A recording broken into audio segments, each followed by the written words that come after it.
Grace and peace. Good evening, everybody. It is so good to be here tonight. Welcome to Grown Men Are Talking podcast. We are here looking to have the conversation. My name is Kali W. Chris III. I am an apostle in the Lord's Church. I am the senior pastor of Church for All Nations, and I am the host of this platform and this meeting tonight. We are excited about what we are looking to do and to accomplish. So the objective tonight, just so that we're clear, I want you, first of all, let's share with everybody that we possibly can.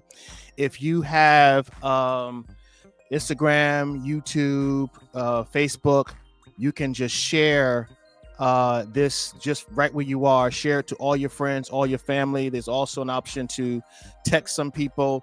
There's some people in your life. There's some mentors or mentees that you have in your life, sons and daughters.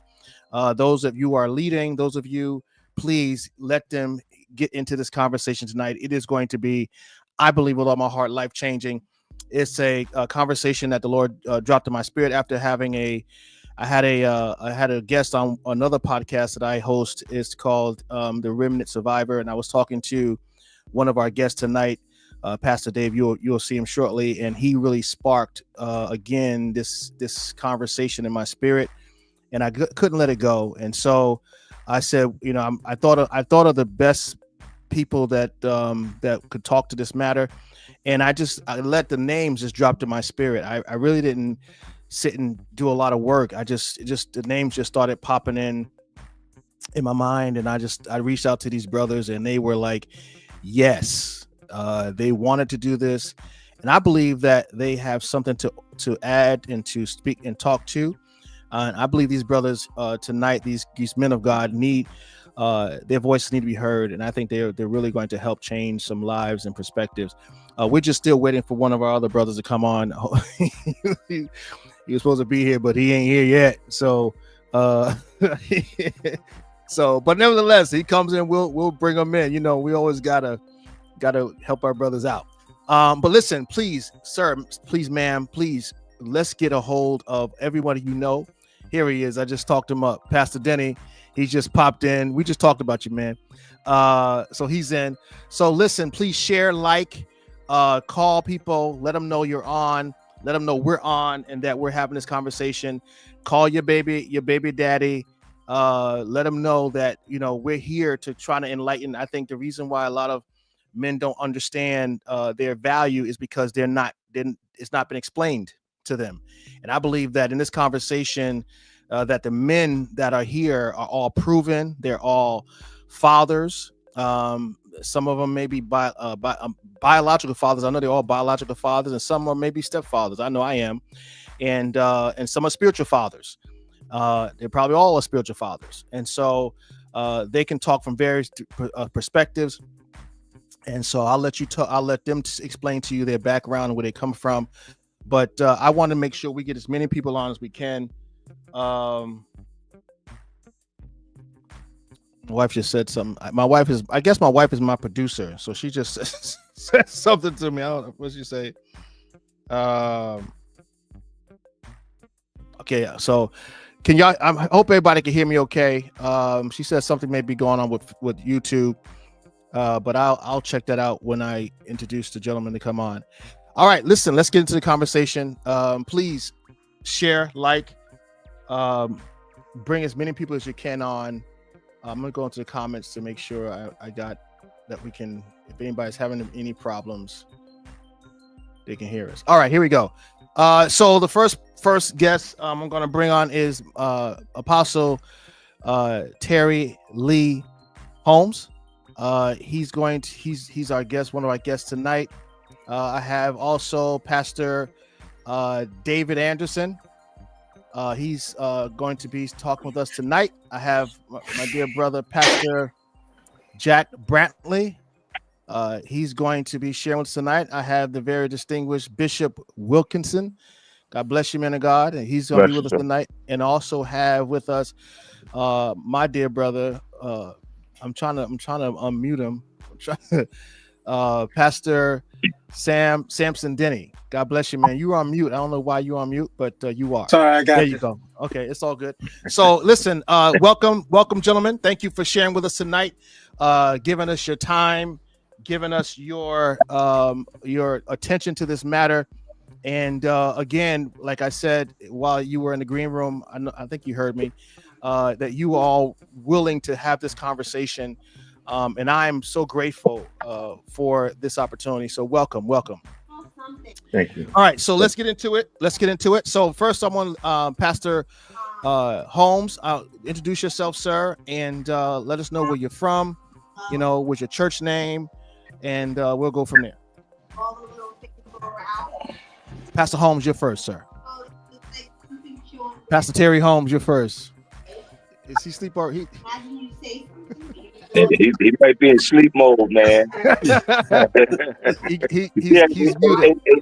He got his hand up to his face.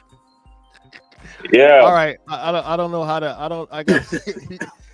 He doesn't realize we're talking about him. I've heard every word you said. Pastor Holmes, talk to us, sir. Introduce yourself. All right. My name is Terry Lee Holmes. I am a native of the Bronx, New York, and I'm an apostle in the Lord's Church, Triumph Church in Waterbury, Connecticut. I've been pastoring there for 18 years, 19 years, something like that. And it's good to be here tonight. Okay. Thank you, sir. All right. Pastor David Anderson, talk to us, sir. How's everybody doing? Good. My name is Pastor Dave Anderson. I'm originally from Greenburgh, New York. And I live in Charlotte right now, and I've been pastoring And I am the senior pastor of Temple of New Beginning Ministries in Charlotte, North Carolina. Good to be on with you guys. I'm excited and I can't wait to hear what's going on. All right, Pastor Denny, Samson Denny, talk to us, sir. Grace and peace, everyone. How are you? I'm Pastor Samson Denny of the Gathered Assembling Place, located here at 318 West Avenue, Stratford, Connecticut.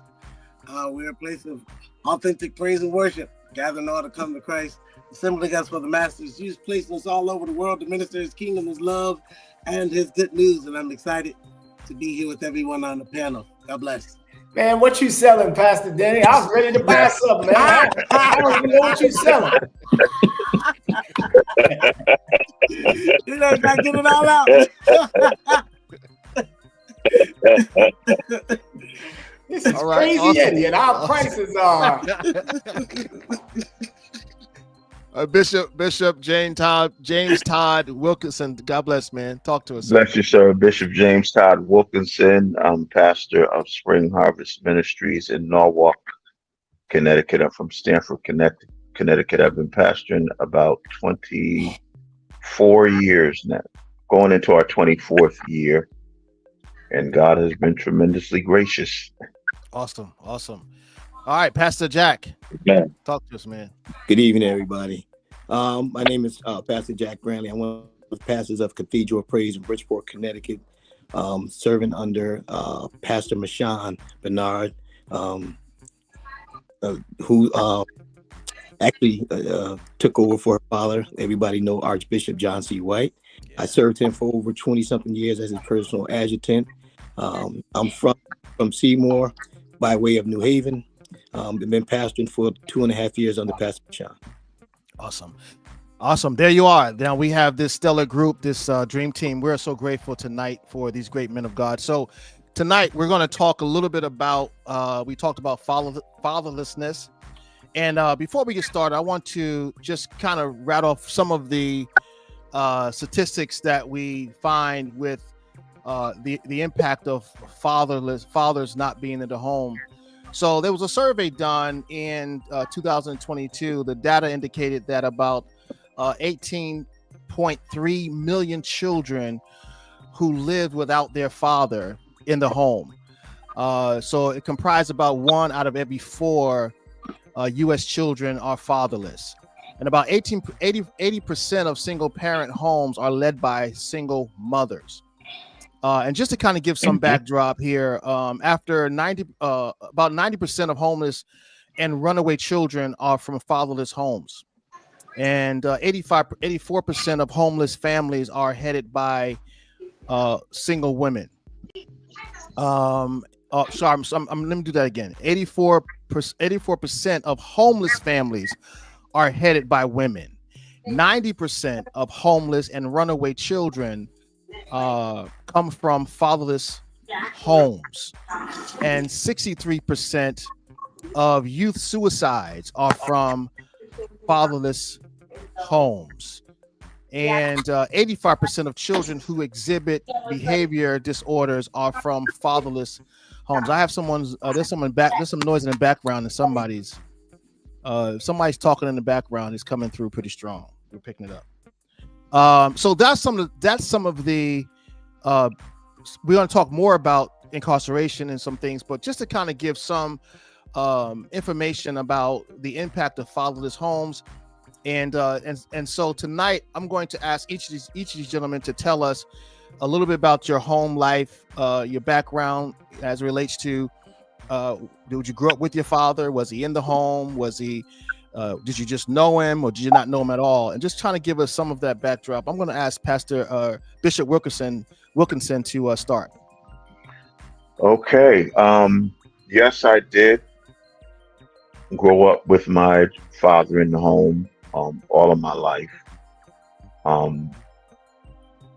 It had a substantial impact on me.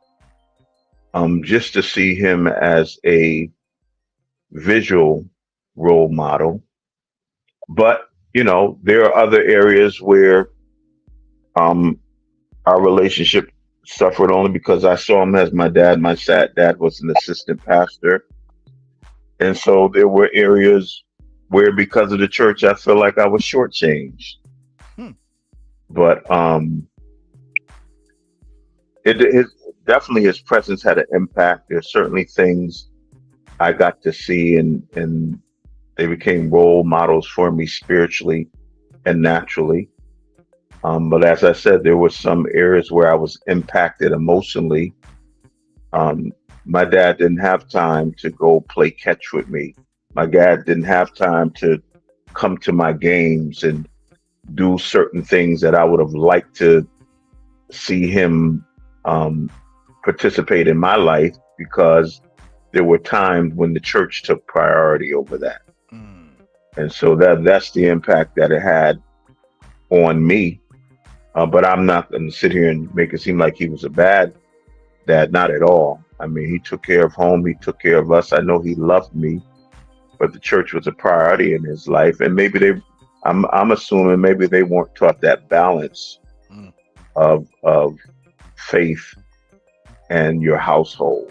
You know, when I'm in between generations, so I can relate to the old school while also being connected to a lot of the new school. And so there were definitely some things that were impactful socially, behaviorally, economically, educationally. It was definitely impactful for me. Okay. Okay. Let me give you a little bit of backdrop of me. I guess I should have started with myself, but thank you, Bishop, for that. I grew up in a home without my father. My mother was a single mom. There was 4 of us, and but my father was always in my life. I mean, I spent a lot of time with my dad. He picked me up. He taught me a trade. I was over his house a lot. So I spent a lot of time with my father, but never in the home. And so again, in my father and I's in my relationship was more like probably buddy. Like, he saw me as a friend. You know, we done things. He talked to me about everything. You know, about all kinds of things. So I didn't really have that father figure, but he was there, and I knew he was my dad, right? So and so that was a very interesting dynamic, and I chalked it up to, obviously, he gave me what he had, right, what he knew. Right. And so that was, and again, I love my father. I adored my father. He was a tremendous teacher. I mean, he taught me so much, but never really had I mean, there was times in my life he said, "I'm your father, let me tell you something," and he would step out of that role, and then he was like, "Okay, I'm your boy. Let's do this. Let's."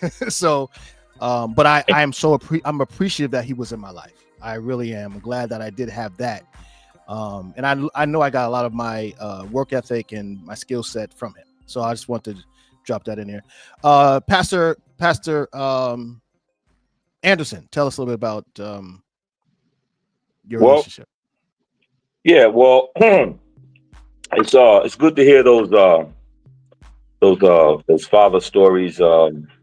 I just want to let you guys know, if this was about 50 years ago, I'd have been very jealous. All right, and because I grew up without my father. All right, I didn't never had an opportunity to meet him. Never had the opportunity to spend any time with him or anything. So it was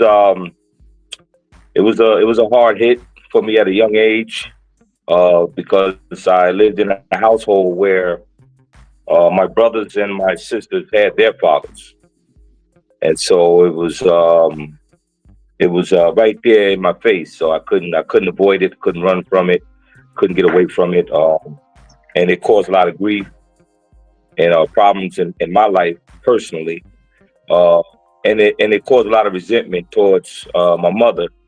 And that's one of the things you were saying, Pastor Chris, about how the woman carried the weight for a lot of those disconnected families that you were talking about in the beginning. You know, a lot of pressure falls on them when the father's not there, and they pretty much, in most cases, have to hold the father's name down. They have to speak up for the father, even though he may not be who he should be, or he may not be doing what he should be doing, it's usually the woman that's trying to hold up the father's name in the child. But yeah, I just never had that privilege or opportunity to be raised by my father. Okay. Pastor Holmes, Apostle.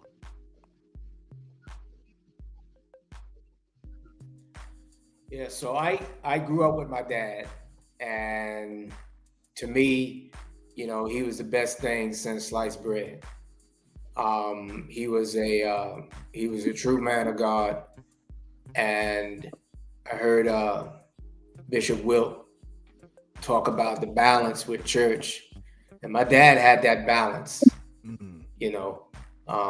He understood that everything wasn't church. Now, that being said, we were in church on Sunday, and sometimes throughout the week. But he taught us how to play baseball. He took us to games. He would race us. He would take us to go, simple things. Where we lived at in the Bronx, we could drive 5 minutes up the road, and you had the kind of the Long Island Sound, and we would watch the planes take off from LaGuardia Airport. So he built, small things, and we grew up in the projects. And he was a very quiet man, but he was a very tough man. We would get into a lot of fights, and to the point where the parents of the kids would come outside and want to fight us. And it's like my father would show up at the right time. Like I watched him snatch a bat right out of this man's hand. And so he was there for us. He had I watched him he would pray in our room. You could hear him in the hallway sometimes, just crying out to God for his kids and his family. So I know he wasn't, perfect. No one is. But my dad was, he was everything. So, I appreciate the time that I had with my father. And, it was crazy because when I got out to Connecticut, he passed away 6 months into me, being a pastor in Connecticut. So my whole world fell apart, I am so grateful that, my dad was who he was.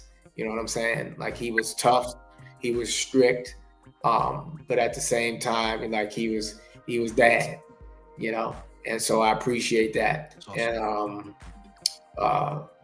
I know we're going to take this conversation further, but that's my piece. I grew up with my father in my house. Okay. Awesome, man. Pastor Denny. I come from my dad, where I'm a late learner.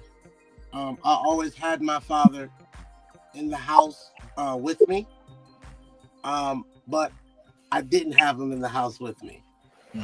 He would always, his thing was work, study, and church. So that's all we knew. I was, my grandfather was a pastor, but my father didn't want to take over his ministry. So, but my dad was a Sunday school teacher, but also a minister. But as far as like strict, yes. I had him there, but when it was time for me to like play a sport, do a recital, or that wasn't like supported. Graduation wasn't supported, but it was all work for him. Noticing late that's what he grew up on. All he knew was work. And as far as he was tougher on the boys, loving to the girls. And so that's he's not one to hug you.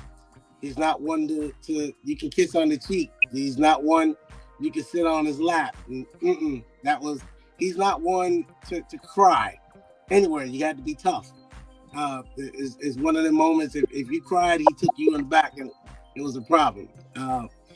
Basically wore you out for everything, but then had a Bible verse to back it up. But anyway, that that was learning late. That's having him live with me his last few years before he passed. I got to learn a lot about him, and learn a lot about who he is and who he was before he passed. So, and why and where a lot of things that I had in me came from him, and a lot was exposed that I had to work with and deal with. So yeah, that was my dad. That was the household I lived in. Okay, thank you, man. Pastor Jack.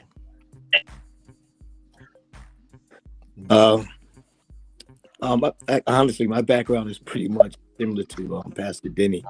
I'm gonna say this: thank you for a strong Black woman, right? I grew up in a household with my father, but I say these words present, but yet still absent. My father was present in the household, but he was absent in the lives of his children. So I grew up with a father, but without a father. He worked a lot, but it was a little bit more than just working. But he so I look at it as a blessing to have a father, but I also look at it as a curse in a sense because of some of the things that I endured, some of the things that I saw, some of the things that I believed, some of the habits, and maybe even as a young man that I picked up on. So it's like I said, it's fortunate but unfortunate at the same time. Me and my father didn't really have a relationship until he was on his deathbed. I can't even say we really had a relationship. I was just trying to mend and forget about those things, and I never held him accountable for any of that. We just never had a relationship, and I was trying to mend those things before his passing. I believe that I believe that I did. I hope that I did. In my heart that I did, and I'm just hoping that he felt that. Okay, thank you, man. All right, so this question is for Pastor Holmes. Pastor Holmes, it seems like out of all the gentlemen on the platform, on the panel, it seems as though you had what we would probably quote unquote the ideal situation where your dad and you had this great relationship. You grew up in a space where you honored him and he was honorable. And can you tell us a little bit about in that environment? Because again, I'm sure growing up in the Bronx, you were surrounded with a lot of families who didn't have their fathers, right? So how do you fare well with those people that had no fathers and you with your father? Can you give some perspective as to, well, I see things this way because of my dad being there? Can you see that contrast? Would you go ahead? I'm sure you would have a question. That's tough because where we grew up at, it was a tough area. Monroe Projects back in the day was considered like one of the I remember seeing a documentary on TV, and they had the top 10 worst projects in the US or or New York or something like that, and where we lived was on that list. And the guys that didn't have fathers in their lives, and back then, like you're talking about 60s, 70s, so the guys who didn't have a dad in their home, they looked up to the fathers who were in the home, if that makes sense, because they would see them around us, and we were all family. And so I think from that perspective, I'm sure there was a void, with other guys. I don't know, I know. I'll say this. Even with my dad there, and I'll tell you this respectfully. My brother, when we were growing up, he was fast tracking. Like we were in the projects, but he started doing commercials. Right? He was doing commercials. He had a small part in the movie. This is while we were in the projects. You know, he had a commercial with Sugar Ray Leonard. You know, with 7-Up. With some of you guys might be old enough to remember Rosie with Bounty, and with Dr. J. You know, with the Converse, the Docs sneakers that came out back in the day. So he was like fast tracking, right? And even though my dad was there, he began to amass all this money. We hadn't gotten out of the projects as a result of it at that time, but he began to amass, you know, money, and he got caught up, you know, in the drug scene. You know, so yeah, my dad was there. But man, my brother got hooked on that crack, man. Bad, like really bad. And he ultimately you know, God got a hold of him, you know what I'm saying? And he got his life together, and he's doing big things now, like major things. He's a pretty big producer for some pretty well names.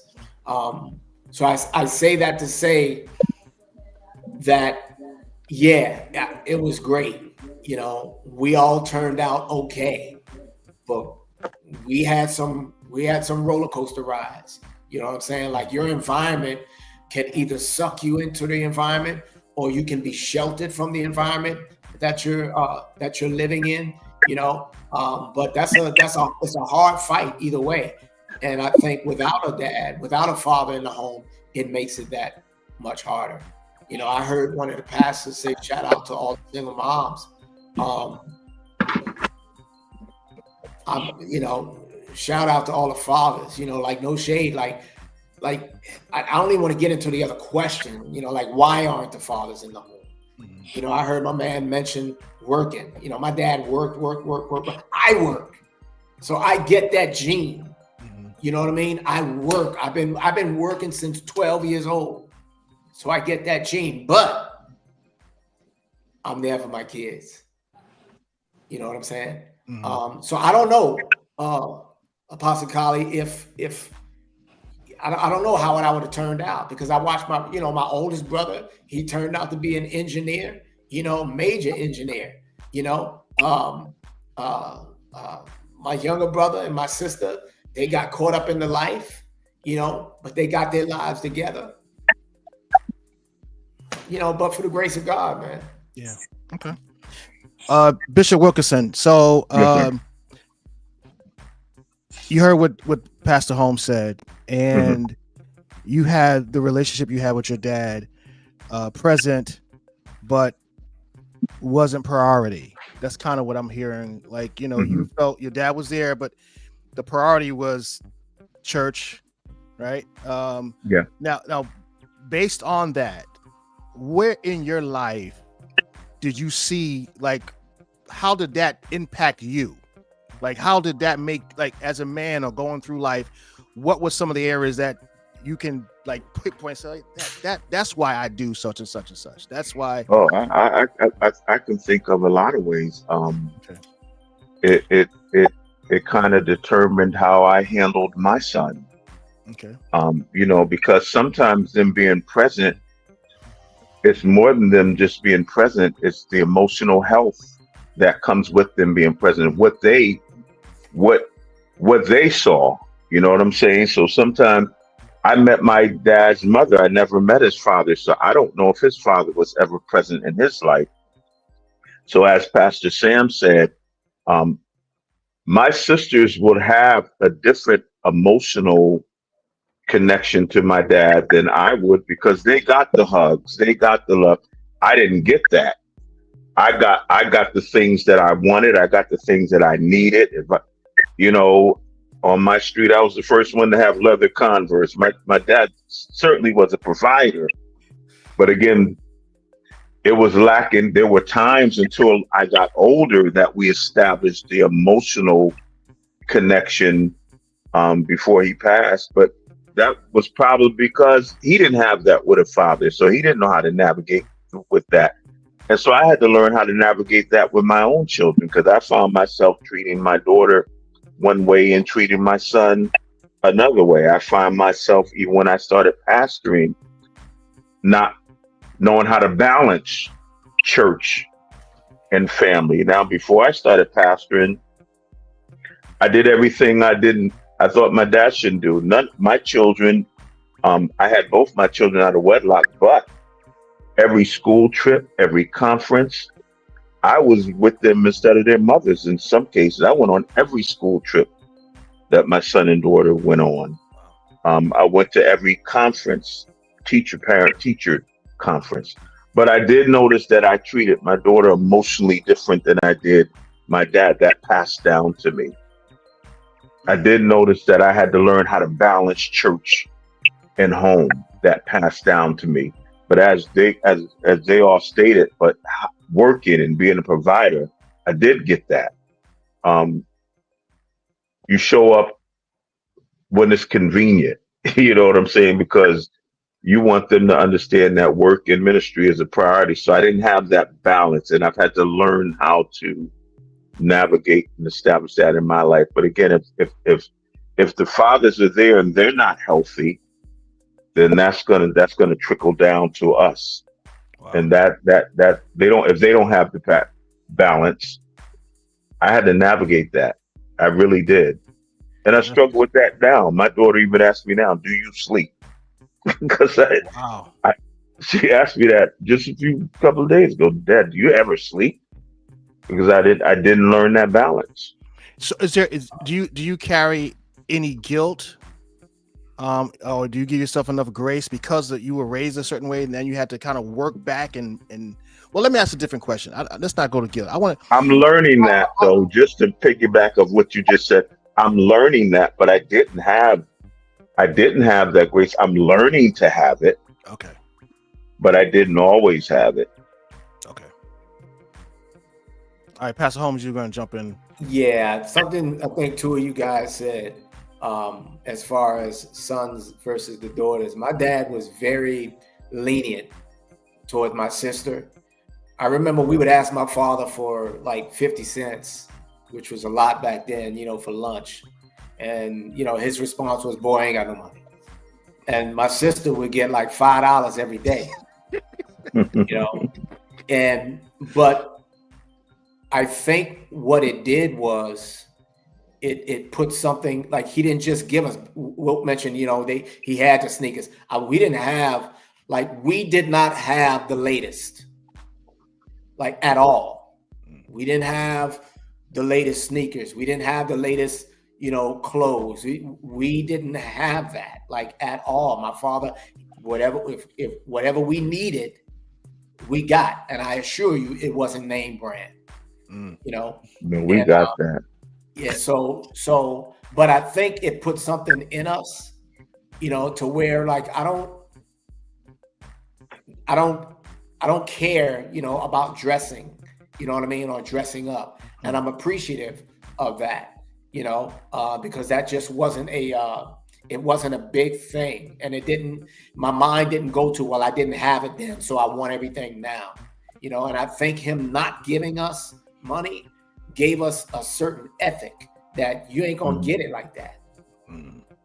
So what you guys said just kind of gave me that thought. I want to throw that in there, because he gave my sister everything, man. And if I might add, Apostle, my dad never, another thing I took from him is my dad never really disciplined me like that. Like we would love when my mother would say, wait till your dad come home. Because we knew we weren't going to get a spanking. Not us, brother. He would call us in the room, and literally my mother was the disciplinarian. So when she said, oh, y'all just wait till your dad get home, we were laughing, because he was going to call us in the room and pat us on the hand. But that was it. But then we had this other discipline where church was concerned, we had to iron our clothes on Saturday night. We couldn't do anything on Sunday. Like we had, his discipline came when it came to the things of the Lord. Okay. We had to be on point when it came to that. And so those things were instilled in me. Even to this day, I get my clothes out on Saturday night. Wow. Okay. Pastor Dave. So you're hearing this, right? These guys had their dads. So let's talk a little bit about no dad, nowhere, and other kids around you with dads. Just tell us, what impact did that have on you? Like, what did that cause you to be, or what it caused you to become? Well, I tell you, sitting here listening to these fine gentlemen, it started bringing some of that back, man.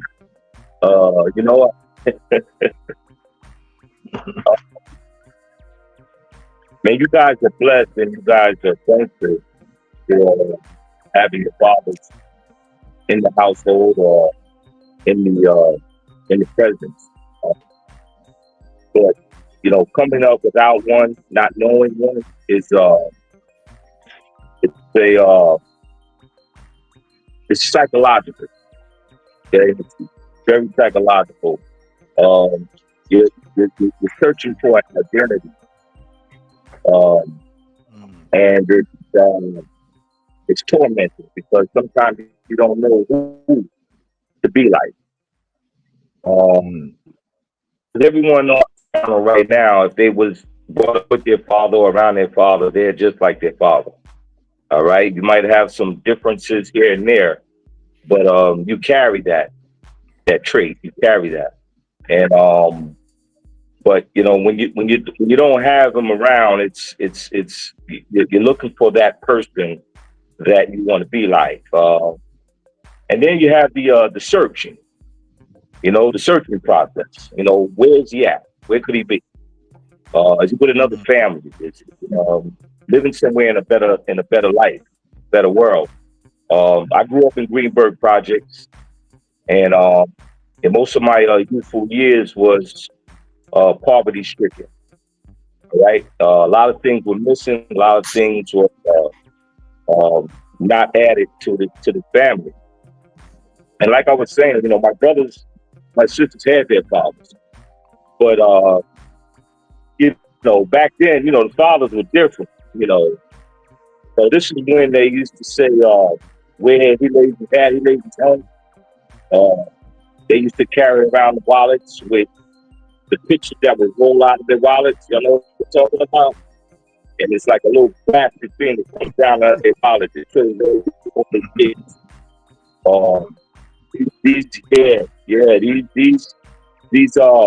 These fathers, they were kind of critical because they didn't accept other people's children in their lives,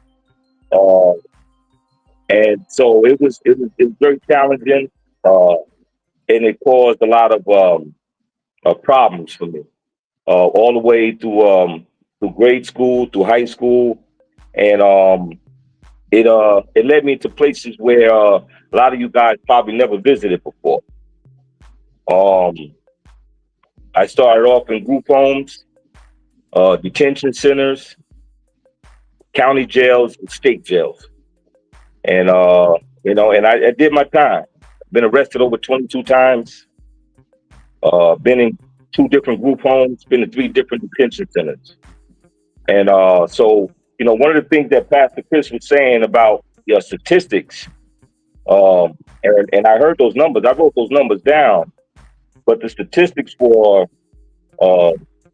men that were raised in a household without a father or didn't know their father is 77% of them incarcerated.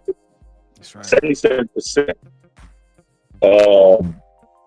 It's a hard fact, and so when we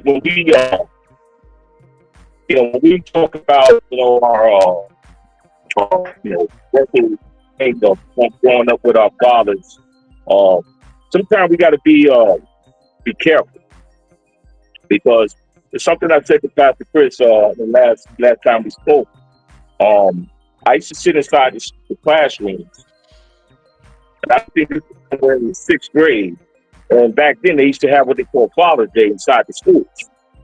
And I know some of y'all probably know what I'm talking about. But they would invite everyone to bring their fathers to school and sit down in front of the classroom and pretty much tell the whole class what they did for a living and how proud they was of their child in the classroom. But the faculty and the teachers and the administration didn't factor in the kids that were in the classroom who didn't have their fathers. And that was one of the things that Pastor Chris said. They were already groomed as having fathers in their families, so they didn't see that. I tried playing sports. I tried to do a lot of stuff to kind of override that feeling of resentment and grief. But playing football and seeing your whole team's father on the sideline cheering on, and nobody cheering you on, takes the edge away. Your competitiveness is kind of stripped. Someone's cheering you on, and so it carries a lot of weight. And and so my life has led me to where I am today. And Pastor Chris will tell you, I wrote a book. I finished it about 3 years ago or 2 years ago, called The X-Father. You guys should check it out. It's on Amazon. Books A Million.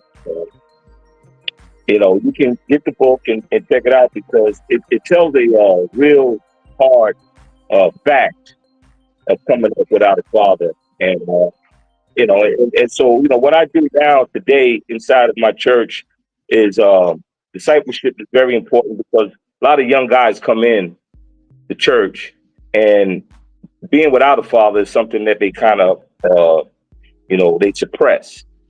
They keep it to themselves because it's almost a shameful thing to a lot of people. And because everybody else, like I said, has their fathers, and a lot of people used to brag about their fathers. There's times I've been in school and I would fight because somebody had their father and I didn't. This carried a lot of remorse and resentment towards other people. And these people I knew, I grew up with. They lived in the same building. Some of them lived around the corner.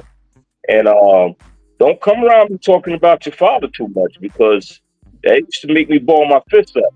And so we gotta try to encourage our youth and encourage the younger ones and let them know that hey, look, if you're looking for a figure, a male figure, someone positive, someone that can help you, talk to you, like a lot of you guys received a lot of talks and encouragement from your fathers.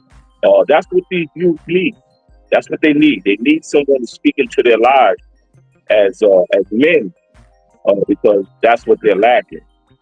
Okay. But I just want to kind of hear some more stories, man, because this stuff is good. It's very lacking some feelings. Okay, that's good. Pastor Jack. Thanks, Pastor Dave. Pastor Jack. Now we're gonna dive a little deeper now. Why do you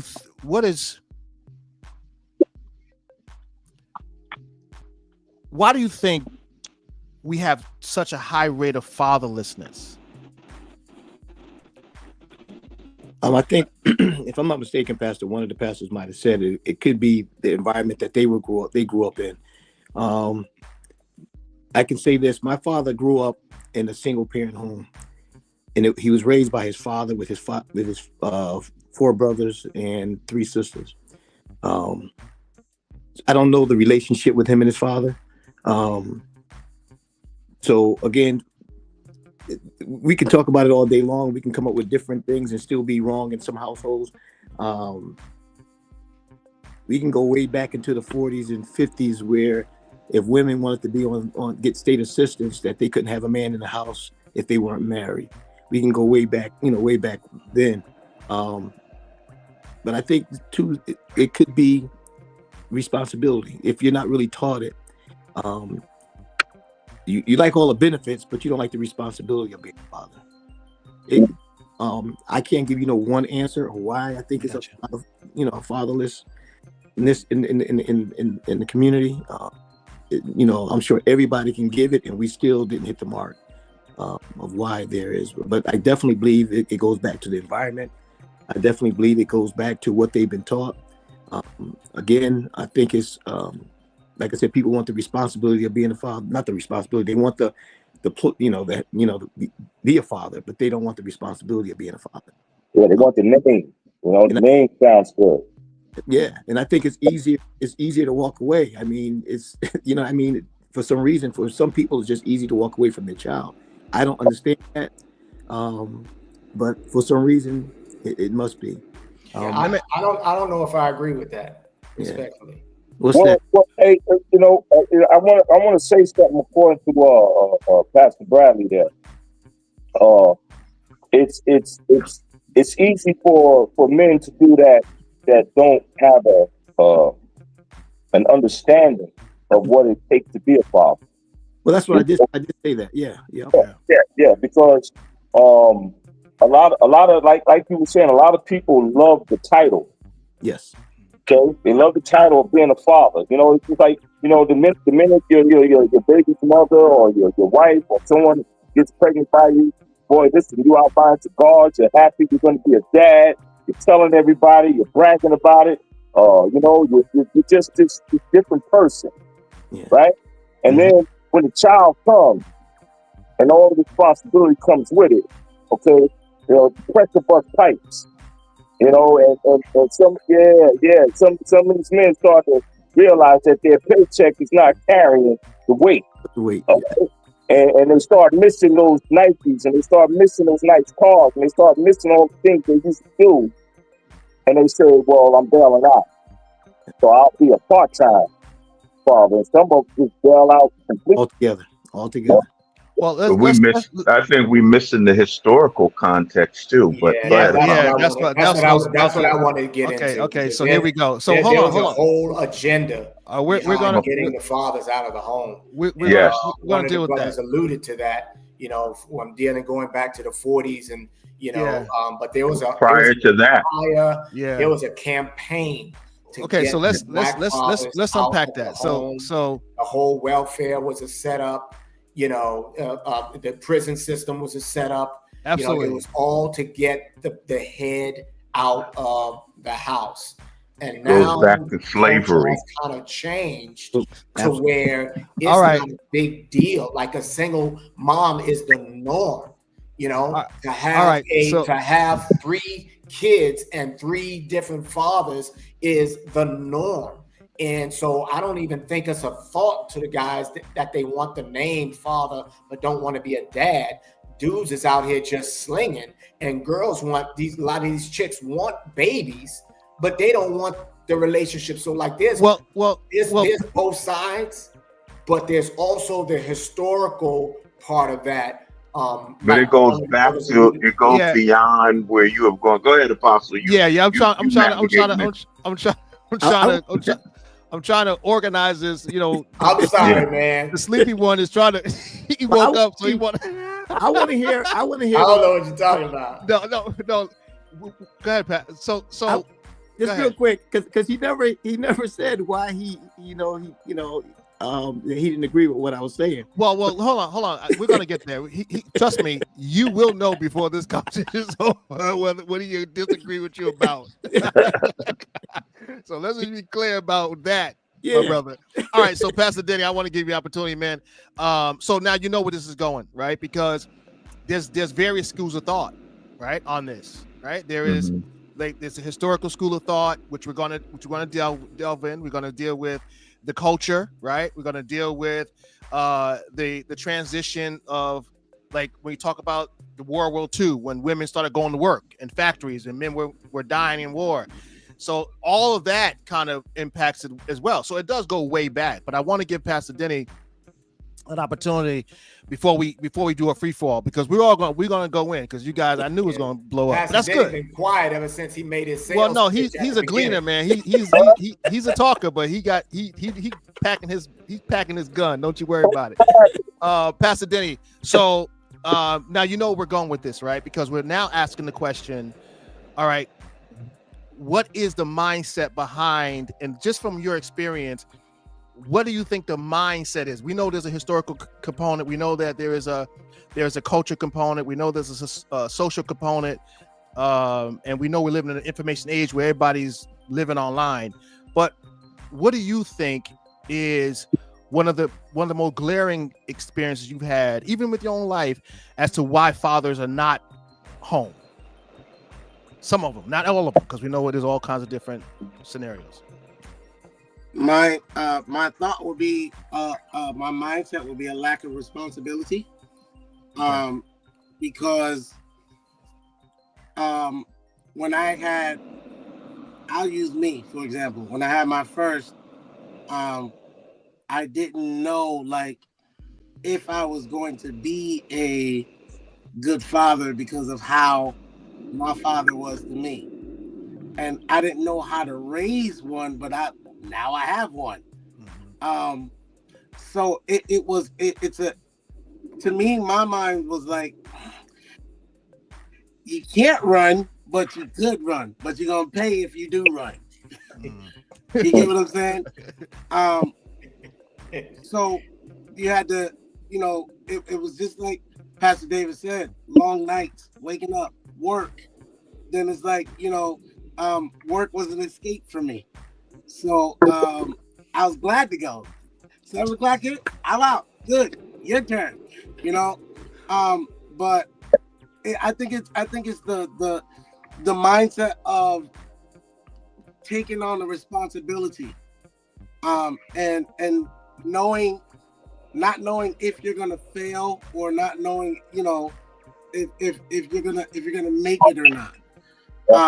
Then a lot of times we don't have the resources to as a father. We don't have the resources as a father to be one. We don't, and some of us, because we lack not having one, we don't want to be. We'll make one for you, but then we got to go. So it's I really think it's the lack of responsibility on the man, the lack of teaching, and raising our boys to be men, and taking care of responsibility when it comes. Amen. All right. So let's talk about the historical, right? Because many of us, I'm sure all of us are probably aware that during slavery, right? Go back there. Gotta go back there. And it goes back there because men were studs, right? We were breeders, and so they would. I mean, you guys can probably add some more redress to this.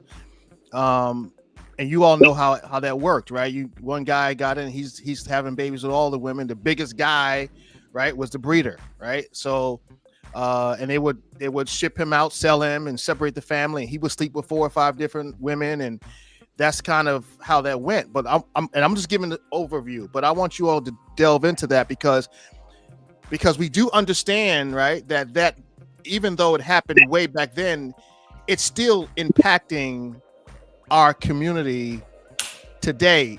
Maybe not as prevalent, but it's still okay. Let's talk about it. That's the impact of generational degeneration. Is that you got to understand black women were conditioned to accept the fact that black men were going to be removed from the household. And so even they developed a mentality about the value of a man in the household, because at any day, the man could be snatched out and sold. And so they became stronger. They had to man up. They had to do certain things. The scripture talks about the glory of children as their fathers. Well, in the black man, when you watch athletes, most of the time on TV, they say, "Hi, mom." But But the other races, they have relationships with their fathers. We're always saying, "Hey, mom," because mom has raised us, because mom is used to being strong. Mom is used to dad being pulled out of the house because it's been inbred in us to accept that. And that passed down from generation to generation, where it became easy to accept Black fathers being absent on every level. And it became almost acceptable. It became almost a norm that if a man had a child with a woman and they weren't married, the woman was going to bear the brunt of the responsibility. That's passed down. We were taught that kind of behavior and the mindset how to accept it. Yeah. We didn't know that because we didn't have that mindset before we were brought here. We had a tribal concept. We had a tribal mindset. We were connected. Yeah, but we were indoctrinated into that way of thinking and acceptability. And it created a whole other issue. Absolutely. What's that issue? Well, that issue is one. Well, Bishop Wilson mentioned that women had to become stronger, right? Mm-hmm. And so that will create. Think about it. The man is taken away. The women bear the brunt of the burden of raising the children, so they have to be, and although they can't be mother and father, so now you get to a point where I don't need you. You know, mm-hmm. now they don't know how to man down. Problem. You know what I mean? You have a headship problem because the father historically and from the foundation has been removed, strategically removed out of the house. They did it. Our value was diminished. And our value was diminished. Exactly. And they didn't reinvent the wheel when they came up with these. You remember when I think it was Nancy Reagan, say no to drugs, right? Mm-hmm. Meanwhile, the government was pumping drugs, into the black neighborhoods. So then they had the 3-strike thing, right, for these minor offenses. And they were putting all of these black men in jail for all of these minor offenses. Now, keep in mind that the state, the county, the town, they get paid for every head, for every bed filled in the system. So they had it set up from the beginning. And the result of that is you have these single moms. Well, you ain't here. You know what I'm saying? Mm-hmm. You have, look, when you have the father taken out of the home and you have the mother trying to make ends meet, and you have the sons seeing the mothers trying to make ends meet. So they go out there and do what they got to do, right? To make sure mom is okay. They get caught up in the system. Now they're in the system, and you get this, it's cyclical, right? That's the societal impact of fathers. Now, there's a behavioral impact. There's a societal impact. Yeah. There's an educational impact. There's a religious impact. There's a trickle down effect. Absolutely. Of the father being, especially us. We talking about us being removed. Yeah. From the house. It created a whole mindset that has trickled down and been modernized in today's time. But it came from us being brought over here, and we had to be dehumanized. We snatched out of our houses and abused with the wives and children watching. Yeah, and we had to watch our women be raped, and we couldn't do anything about it. So the value of man is constant. It was propagandized to diminish us and the need of us. Yeah. Okay, Pastor Dave wants to jump in. But that's the purpose of men stepping up. Okay? We as you guys understand and know that you know what we're up against. You guys just explain what we're up against, and so it's going to take us a little harder to fight against those principalities because we know what we're up against, right? Right. We break those generational curses. I heard somebody on the panel say, I don't know if my father was a father, right, to his kids, or to, or my father's father was a father to his kids, right? A lot of stuff is passed down. All right, it's passed down from generation to generation. Like I said, I didn't know my father. But I had to find out if he was able to father his children. And so what I did was I made it my business to father my children, despite everything that was coming against me, because those elements that y'all are talking about was pulling on me. There was a whole bunch of stuff trying to pull me out of the house. It's an identity thing. If you don't know who your daddy is, your identity is threatened. Absolutely. That's the point. That's one of the things I said in my book. How could you father children if you've never been fathered? Absolutely. There's another side to that. Well, hold on. I want to talk to this too, because I know we talked about slavery, and I love to deal with history because it tells a story. Right.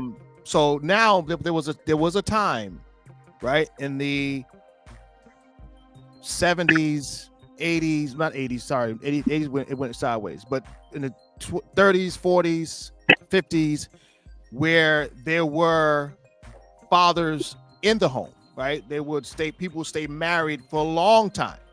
Now he might have had a family here, a family there, a family over there, because of what was perpetuated, right, during slavery. Because we had the Rolling Stone. Like, my dad had kids outside. My dad, wherever he laid his head, he was his home. But the reality was they would not get divorced. They would stick it out for long periods of time.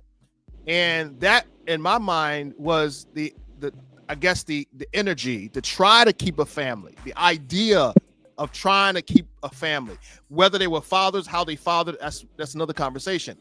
But I believe that once, and I think somebody brought it up about the war on drugs. When the war on drugs hit about in the 80s, y'all remember that, when Clinton, right? And they started snatching, all these brothers are getting locked up for little. And Pastor Holmes was law enforcement. I don't know if he's law enforcement. He wasn't law enforcement in 85, but he served as a state trooper. So he understands the law and the rest and all that. But there was this whole campaign, like someone mentioned, campaign to get the men out of the home. Like, they would incentivize women.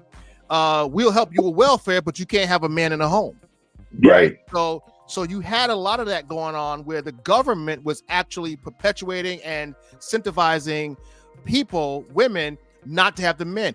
And not to mention this whole idea of, I don't need a man, right? Because then that whole message started perpetuating through our communities. Women's live, right? Women's right, and all these other things. And so now you have, and I'm not making excuses, but I want to talk to this because I believe that the value of a man, and somebody mentioned that, has been greatly diminished, because a man, this is the trick, was reduced, here we go, to what he earned.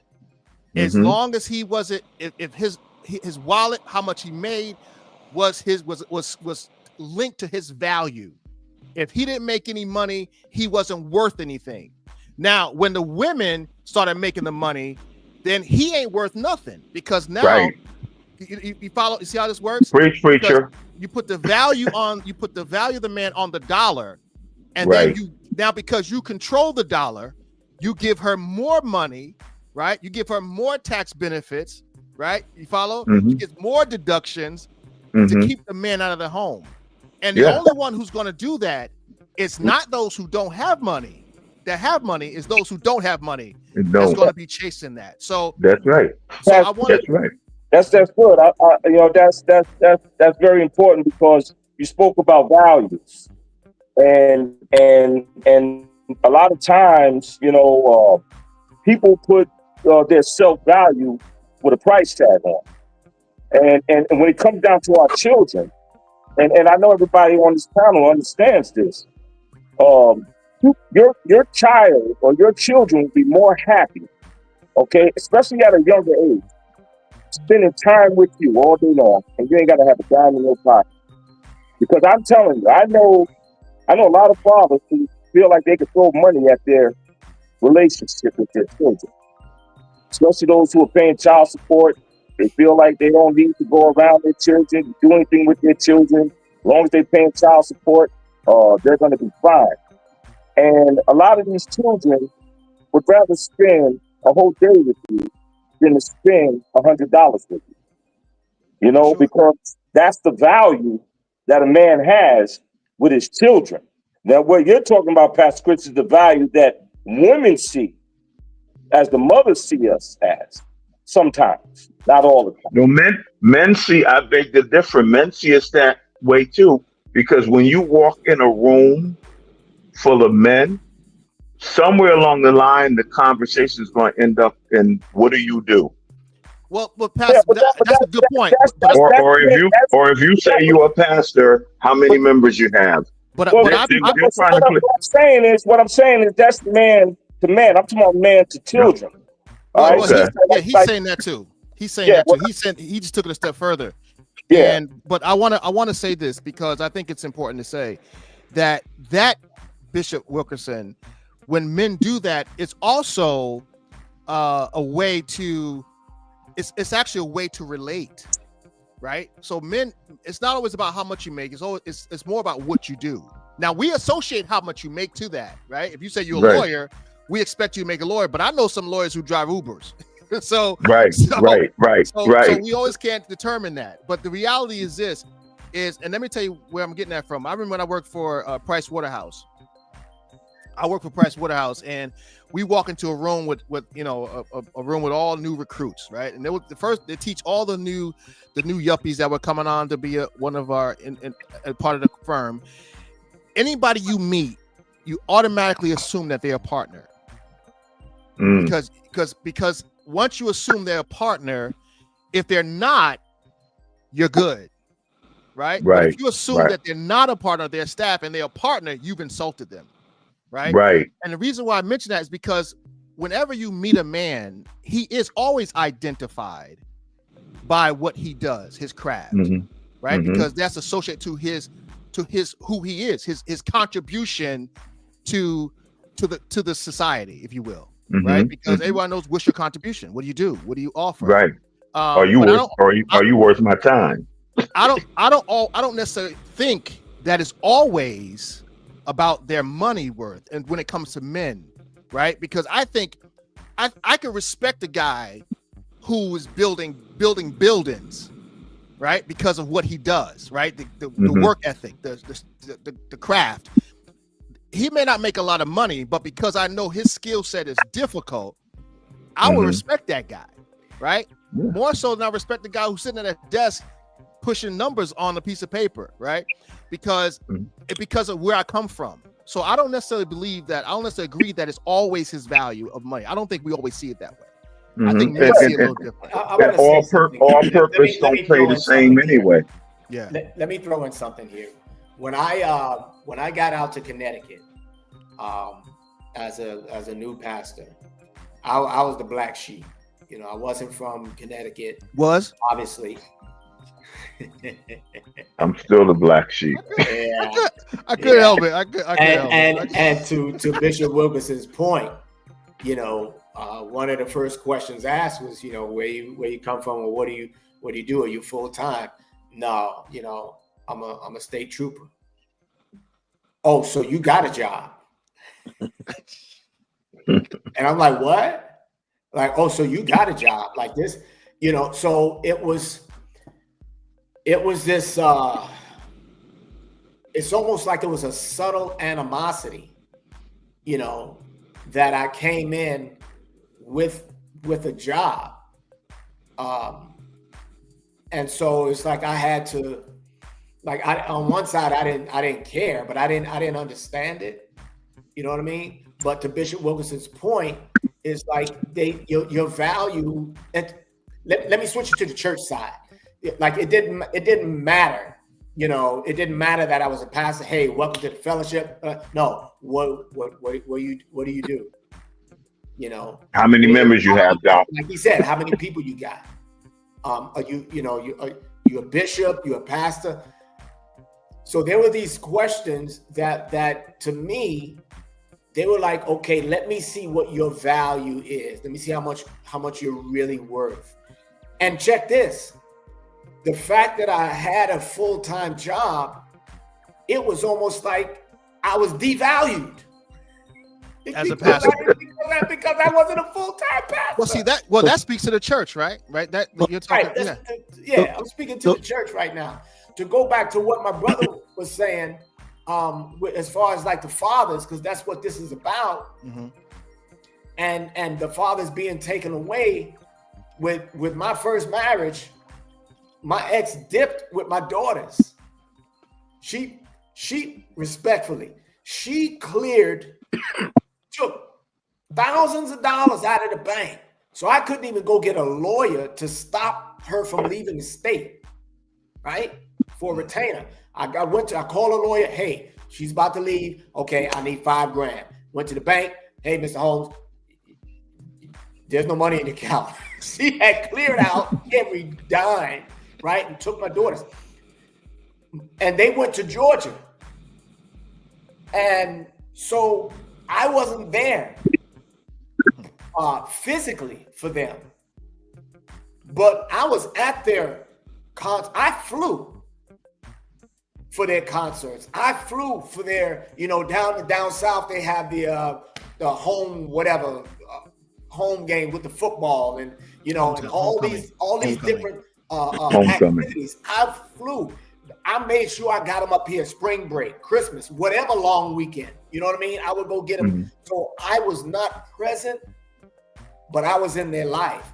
But it still had a major, especially my daughters, a major impact on them. Major impact on them.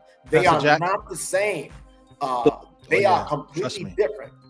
Now than they were when they left here. Completely different, man. So Apostle Holmes, so had they not, and I know in a different state it's totally different, but had they, even if you and your wife divorced and she went her way and you went your way and y'all lived in the same state, how much money you made would not have impact you being a father, correct?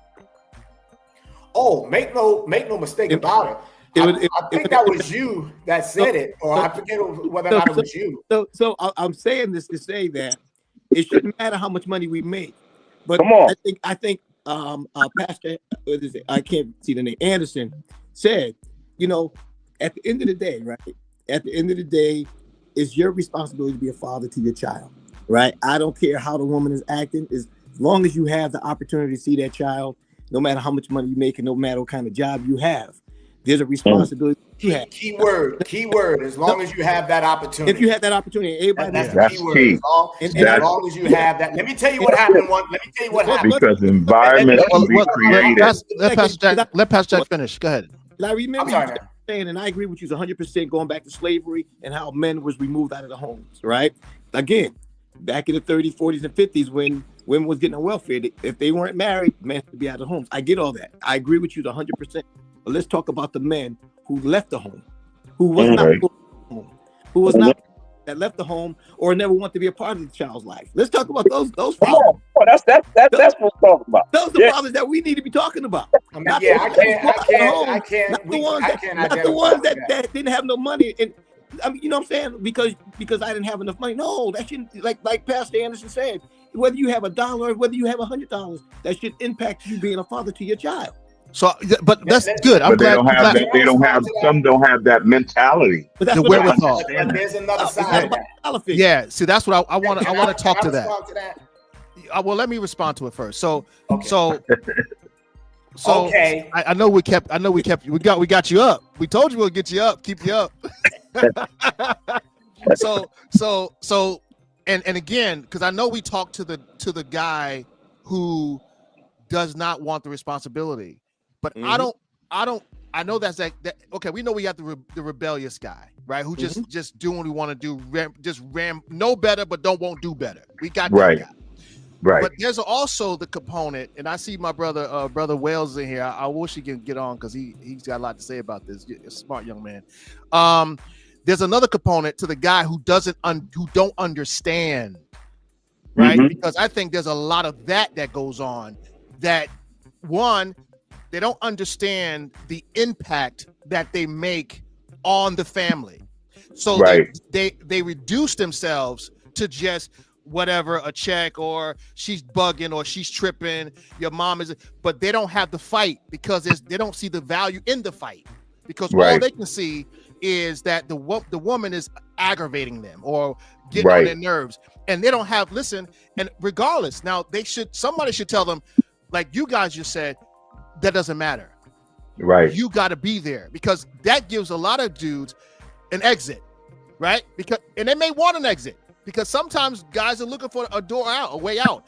But I want to talk to the guy who don't get it, right? Because that's the dude we gotta work on.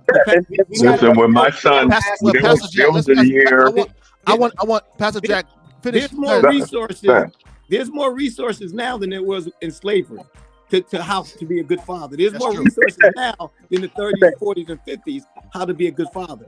There's more resources. Yeah, but if you want to be a good father, there's books out there that you can read. There's absolutely, people that you can talk to. Everything you're saying, Pastor Jack, is the guy who don't know but want to know, right? Right. We're talking to the guy who don't even know he don't know. Right. Because if he don't know, he don't know. Well, he's not looking for. Being a good father. He knows he's not. No, he may. He may think. No. Check it out. He may think. Even okay. Let's talk about the absent. I'm flag on the play. The absent guy. He may think he's being a good father. No, I'm talking because of what? Because he thinks, based on how his father treated him, that this is how it's supposed to be. Yeah. Right. But again, I think this conversation and this kind of thought process gets a little.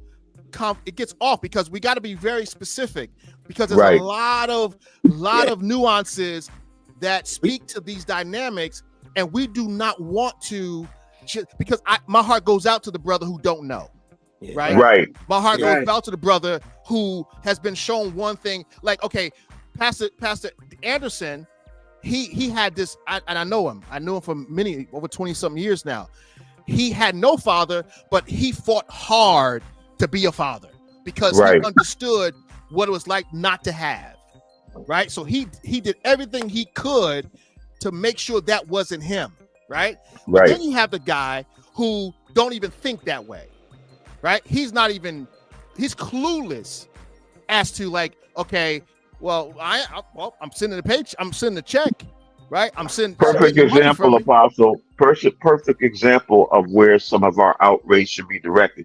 I don't know if it's true, but the articles talked about the fact that Anthony Edwards, the star for the Minnesota Timberwolves, wanted to pay all his child's support up front to the mother, let her have custody, and not be a part of the child's life. For me, that should void your NBA contract. Like, there should be some repercussions to that from us in the community to know how dangerous. I don't care how much money you give her. You're basically saying, now I don't know if it's true, because there's another article that says, but just the fact that was put out there, where there's smoke, there's fire, to pay all the child support up front, give her legal custody, and you not be a part of it. Like, now there was people. My problem is there were people that were applauding that. At least he want to take care of the kid. But he don't know the danger of not being a part of that daughter's life. Guys, I gotta say this. I gotta say this. Sometimes you don't know what factors are in play. I know that there are women out here who will make a man walk away from it. I understand. I get it. But I'm telling you that I know that there are women out here that will make a man walk. You can have everything. It's not that he doesn't want, sometimes it's not that he doesn't want to have a relationship with his children, but it's the fact that if having his relationship with the children is attached to that, I Got can't you. deal with that I because I got might you. wind up under the penitentiary. I got you. But as Can I ask but a as question on but that? as Pastor Brantley says, Hold on, I'm not there. finished yet. Hold on. Hold on. I'm telling you what I know. I don't agree with Me, that. I you don't talking to agree me? with that. Listen, I had 2 out of wedlock. I know. Oh, So, but as Pastor said, we got more things in place now that those that have that information, if you pass it along, say, hey, you can have a relationship with your child and you don't have to deal with her. You can go to court. You have the means to go to court and get custody, where half the year your child can be with you, half with your mother. Holmes, I've been there. I no, know. that's easier said than done. Okay, so brother. hold on. Not if you know a millionaire. The court Okay. system is set up against the fathers. Yes, The yes. court system is not on the father's side. No, but I Period. did. Oh, I did say if he's I able am to not finished yet. The court system is not on the father's side. It is not on. It is not on the man's side. I'm telling you what Okay. I know. Okay. Let me tell you Time out. something. I Hold on. agree. I gotta get this out. I'm Time sorry. out. Let the moderator have control. Time out. All right, so hold on. Okay, hold on, fellas. All right. Now I'm glad. I love the energy. I love the. But some of my other brothers are not saying passes, and I want everyone, because I want everyone's perspective. Samson is just taking it all in. No. He's got something to say. He's just being polite. Yeah, he got something to say. He's being polite. So what I want to do is I want us to all our perspectives are on the table, right? I think all of us kind of know where we all are, right? And I want to get Sam's perspective, and then we can dice it up, because I do want to go to the end. Like, once we understand what's happening, how do we now resolve it? Because we cannot finish this conversation without solutions, right? So Pastor Sam, talk to us, man. Well, I was just I wanted to know, because I know you guys spoke on slavery, so I just wanted to ask just a couple of questions. Was black men in those slavery days conditioned not to be in the home? No, but the homes were set up to be without the black men because they were removed, and so Well, let's talk it about created it wasn't a necessarily- certain mindset. It wasn't homes in a tradition that we think about it. It was plantations. Right. Think about Okay. livestock. How livestock is put in one room, right? And you got to so it wasn't like, the father, mother. No, we were cattle. We were chattel. Okay. We were all right. So bringing it back now to 2025, right? So I think there's a lack of understanding about the responsibility. That's why you don't have a lot of fathers in the home, because they don't know how. Like, although my father lived with me, and I watched them with multiple women. Although he was married, but am I supposed to do that? So my understanding was it was okay for me to do that. So my first was like, I did what my dad did. You know what I mean? And so until my whole understanding changed, when my children came into the mix, it was the same, because I did what I normally saw my dad do, or what I saw in my environment. So I had to totally reprogram who I was, and denounce everything that my dad did, and not learn. I chewed the meat, spit out the bones. I took some things from it, but there was some things like, I wasn't allowed, to hug, like I said earlier, hug and give my dad I did that to my sons. My son couldn't sit on my lap. My son couldn't give me a hug. That it was because my lack of understanding, until somebody told me it was okay.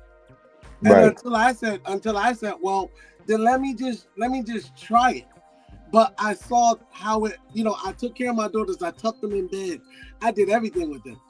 But then when it came to my sons, my son had to ask me, how come I can't hug you?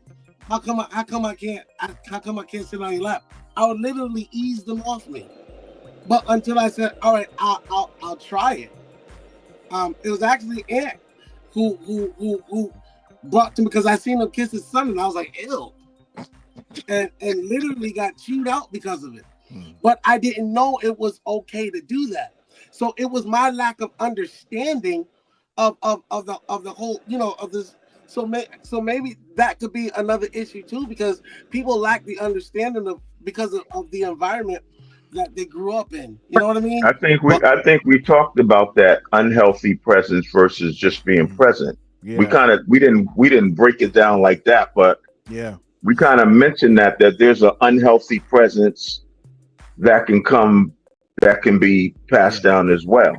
So let me throw this out there, and just so you all, statistically, in the Black community, Black fathers are involved with their children more than any other race in our society. Yeah. So although we're talking about the absence of fathers, I mean it's the numbers are horrific, obviously, but the truth of the matter is that despite what media makes you believe or tells you, we are really more involved in our children. Now, to what degree?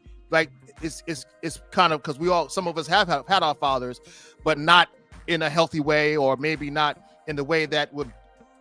Even if it was healthy, because Pastor Holmes enlightened us that he got this one side, and then his brother had another.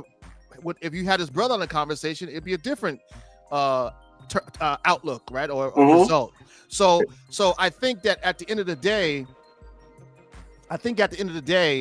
that, and again, I want to talk to this because I want to talk to the dangers, and they're pretty obvious, right? Drugs, violence, identity crisis, right? And I think that's one of the major issues that we're finding with absent fathers, is that a lot of our children are struggling with identity. And Brother Dave kind of talked to that, not knowing who you are or not knowing how to be. Right. Like men, when men are not present, there's a certain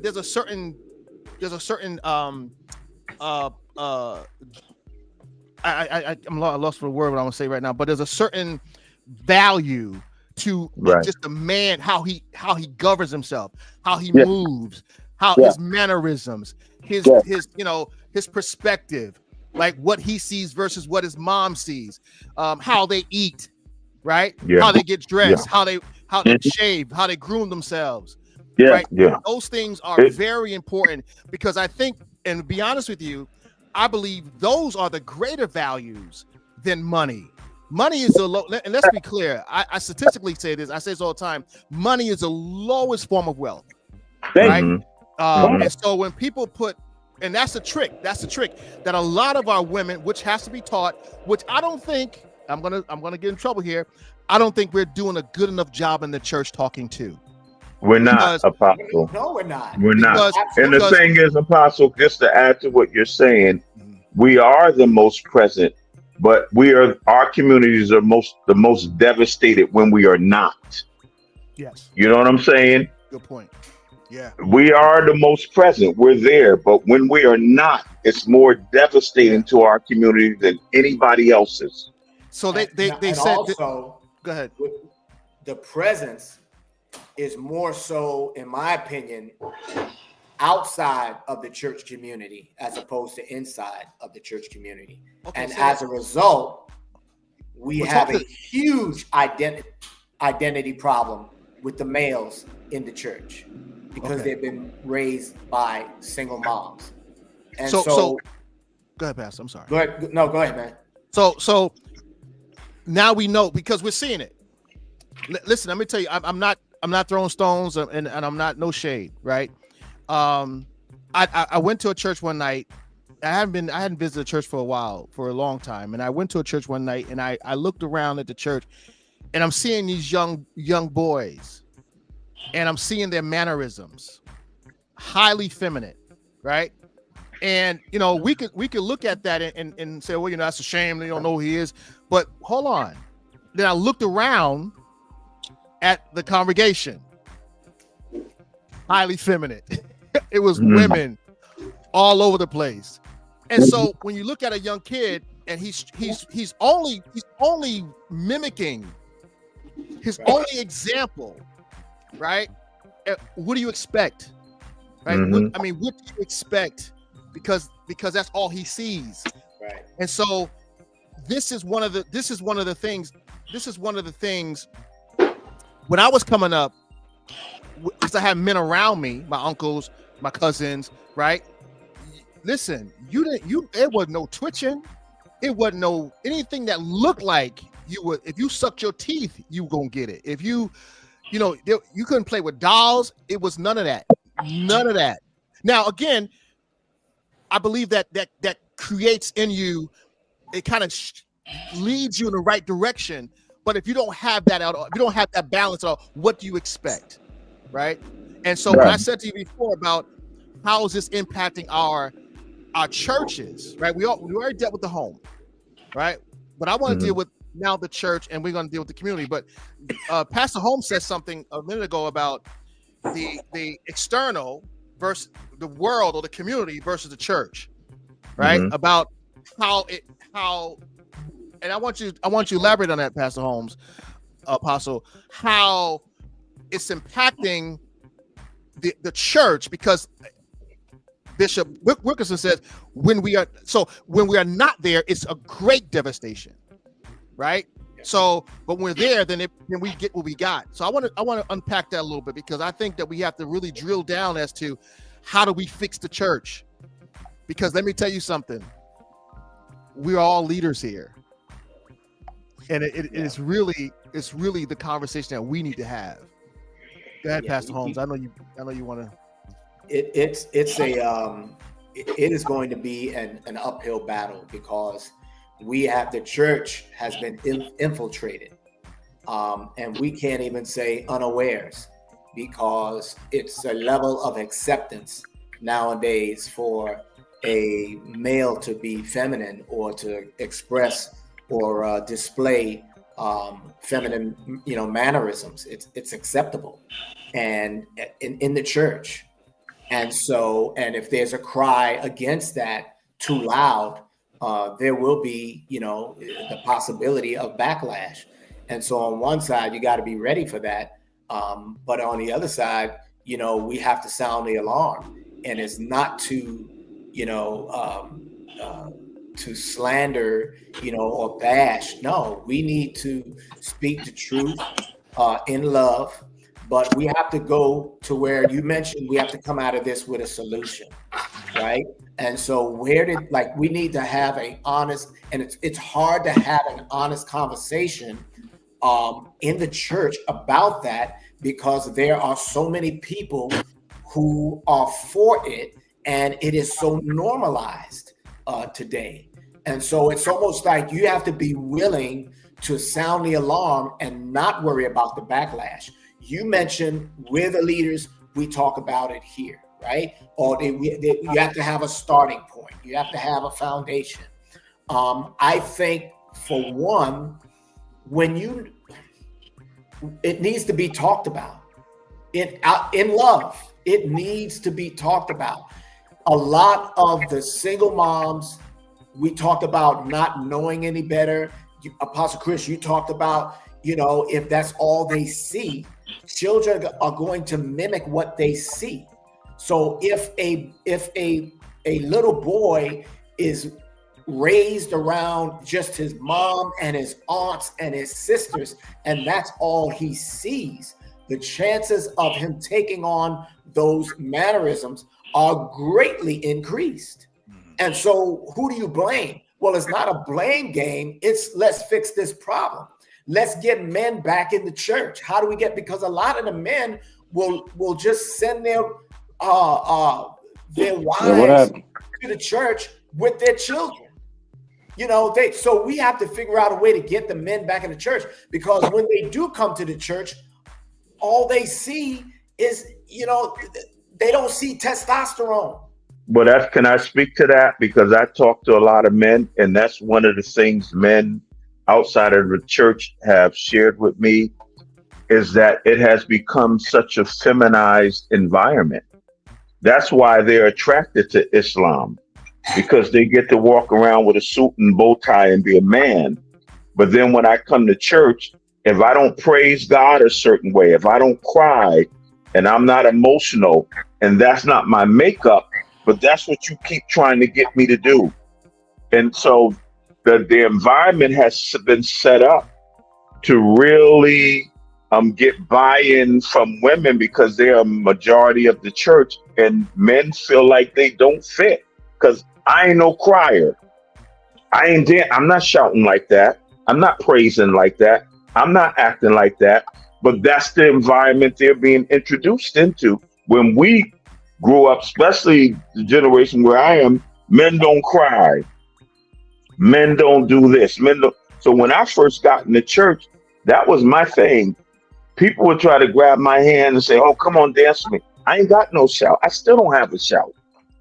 I don't. I just never learned how to do it. But when you see any praise breaks, any videos of men in the church, everybody doing these same kind of shouts, these same kind of movements, and we're being told we don't have the spirit because we don't do that. And men are saying, well, if I got to do all that to be in the church, then I'll look for something else. You know what? Because I'm a man. One of the leaders that I follow he mentors me from a distance, and that's Pastor A.R. Bernard. Mm-hmm. And at one time, A.R. Bernard had, I think he was at a number of 80% men and 20% women, or something like that. His numbers were outrageous. Mm-hmm. And the thing that he talks about, he came from the Nation of Islam. Mm-hmm. Right? And he understood what men attracts men, and it was sobriety, teaching, right? You had to give them a solution. Mm-hmm. Men are wired differently, and I think the problem is, and again, as a pastor, almost 30 years now, you find that if you're trying to get something done, women are faithful. They gonna give, right? And a lot of them are highly emotional. I don't throw any stones, right? So it's a lot of that going on. It's a lot of that going on. They're gonna show up, right? They're gonna show up. Now, again, will men show up? Yeah, men will show up, but they're not gonna show up for a whole lot of that other stuff, right? They're gonna listen. Okay, I'm gonna spend here. I'm gonna give you my hour, 2 hours, but when I leave here, it's got to impact my life. Yeah. You got to give me something that I can use, something I didn't know before I came in here, something I can apply to my life and make and listen and make my life better. That's I want to go ahead, Pastor Jack. I want to piggyback on both of you and Bishop Wilkinson. I agree with you 100% when you're talking about men gravitate to Islam because, first of all, the church is structured, let's be honest, is around women, right? Most churches are around women. So men gravitate to Islam, especially when they're in prison. Why? Because of the structure. And when they come into church, they don't see that structure. So that's why they tend to just fall back and don't go to church, because it's again, going back to what you guys just said, is that because there's a certain way they, the church carry themselves. And what is it about? It's dancing. Many men ain't gonna dance. Many men ain't gonna do this. Many men ain't gonna do that. It's a lot. And I'm not saying that you have to be a female to shout. I'm not saying that, but I'm just saying many churches are structured to women, and men, they want to come somewhere where there's men. I'm talking about men. I'm not talking about the males. I'm talking about men. They want to go come to a church where they see strong men. Wow. And unfortunately, they're not really seeing that in many churches. You're right. You're absolutely 1,000. When women come to church, I learned you get an offering. When men come to church, you get the tithe. Get the tithe, right? Seriously. You get the tithe of a household if the man is in the church. Yeah. You get the offering when the woman is. Pastor Denny? Well, if we were talking solution, I was thinking, like, why don't we highlight family structure in our ministries? Why don't we go back to where we did teach fatherhood in ministry, or have biblical studies that teach about basically a men's ministry, and then and encourage the more experienced men to be mentors to these younger men. You know what I'm saying? Mhm. And just just to have those things highlighted can also make a big difference in having men. I know one thing that we used to do, and in the school system that I worked in, we brought men from the church just to go and talk to the kids that were in the lunchroom, just to just to see or to be a mentor to them, and do a lunch bunch with the men. Or there was some things that they used to have in the church where they brought the kids there, taught them music, or taught them how to tie a tie.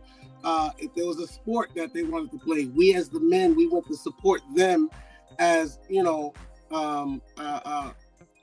did not have a father, but they had us as men to support them.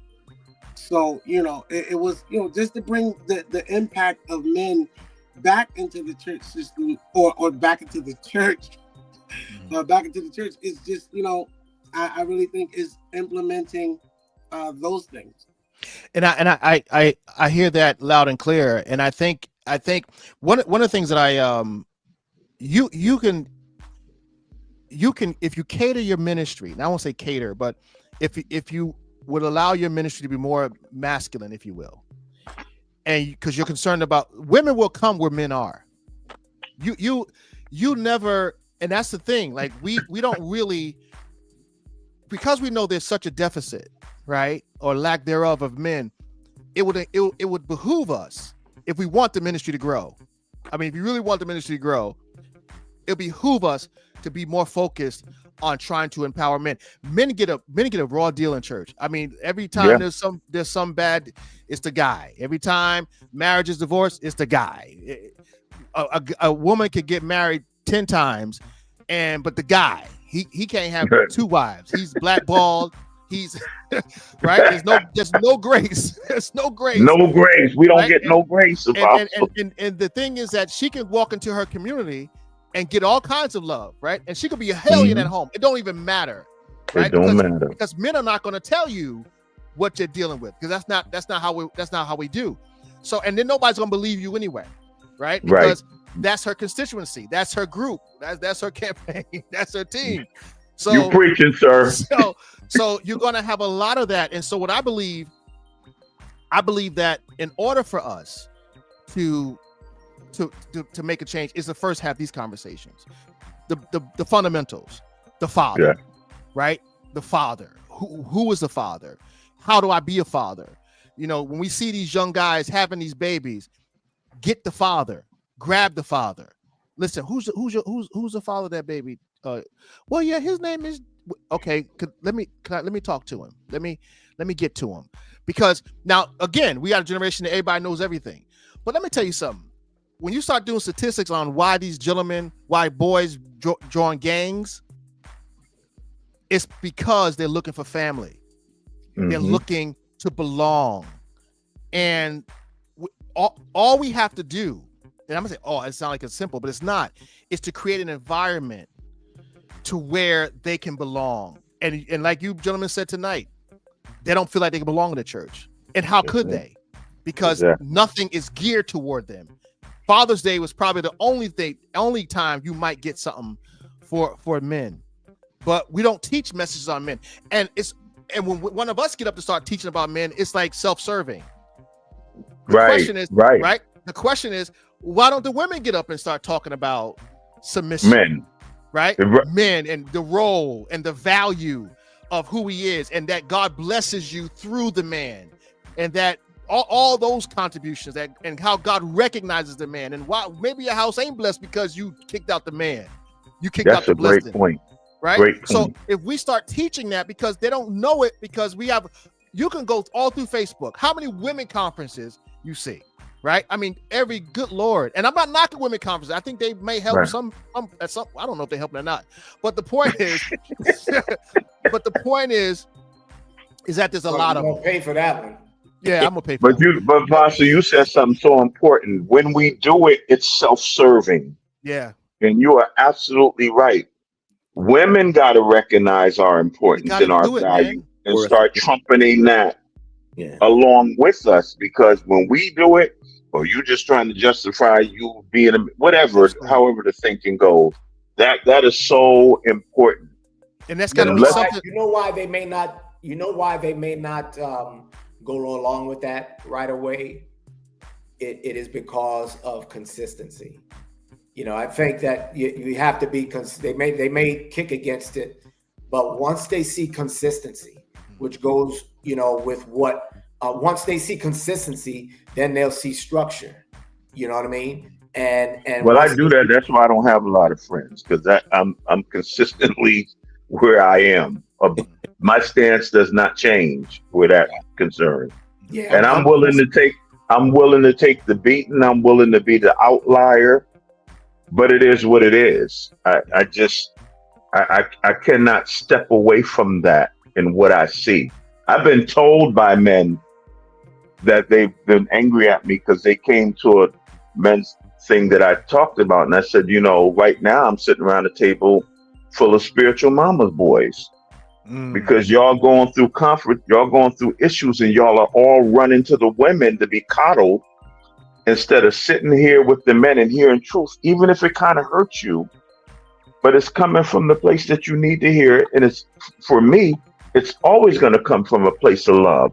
So, and Bishop, and that's again, when you start talking about the dangers, because now what we have is a stalemate, right? You got the guy who can't hear the masculinity because he's been empowered by femininity all his life. So, so that pierces his ear.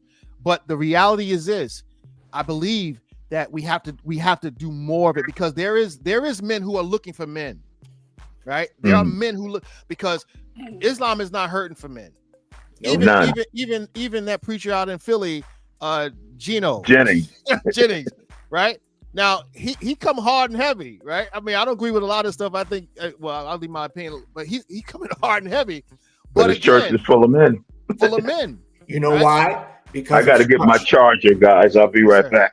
Yeah, because of structure. He is very structured. Absolutely. And so it goes back to that. And so I think it was you, Kali, that mentioned, you know, it may have been Pastor Anderson, Pastor Dave mentioned teaching. You know, we have to do more teaching, you know, and just hardline, streamline, talk about what the man is, like a whole series. My wife mentioned something a while ago. She said she wished that the preachers would come together and that they would all teach the same thing on a particular Sunday.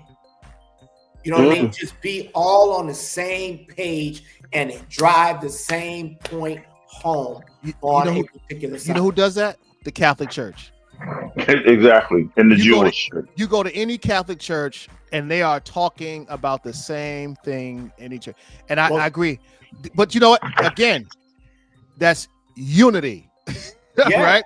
Well, we know about that because we had anyway. Yeah. So if we could do that for say a month, if we could do that for say a month, you know, where we just focus, like everything, it's like we some things we just, whatever the Lord gives me. No, you got to be strategic as well.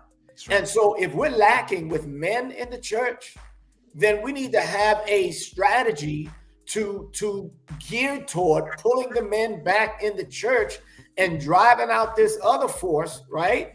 That has been feminizing the church, and get that aspect delivered, so to speak. But to get the men back in the church, like you said, we have to have a plan, and I think that's going to take unity. Because if one pocket is doing it over here and one pocket is doing it over there, that's not, look, in the military, all things lead to one objective. You know what I'm saying? Right. You may have the commo guys doing their thing over here. You may have the artillery guys doing their thing over here. The infantry guys doing their thing over here. You may have air support, but I promise you the ultimate objective is the same. And so we have got to come on, we got to get in alignment and be on the same page and have our sights aimed at the same target. And if it is fathers and men, then we have to come together and devise a plan, right?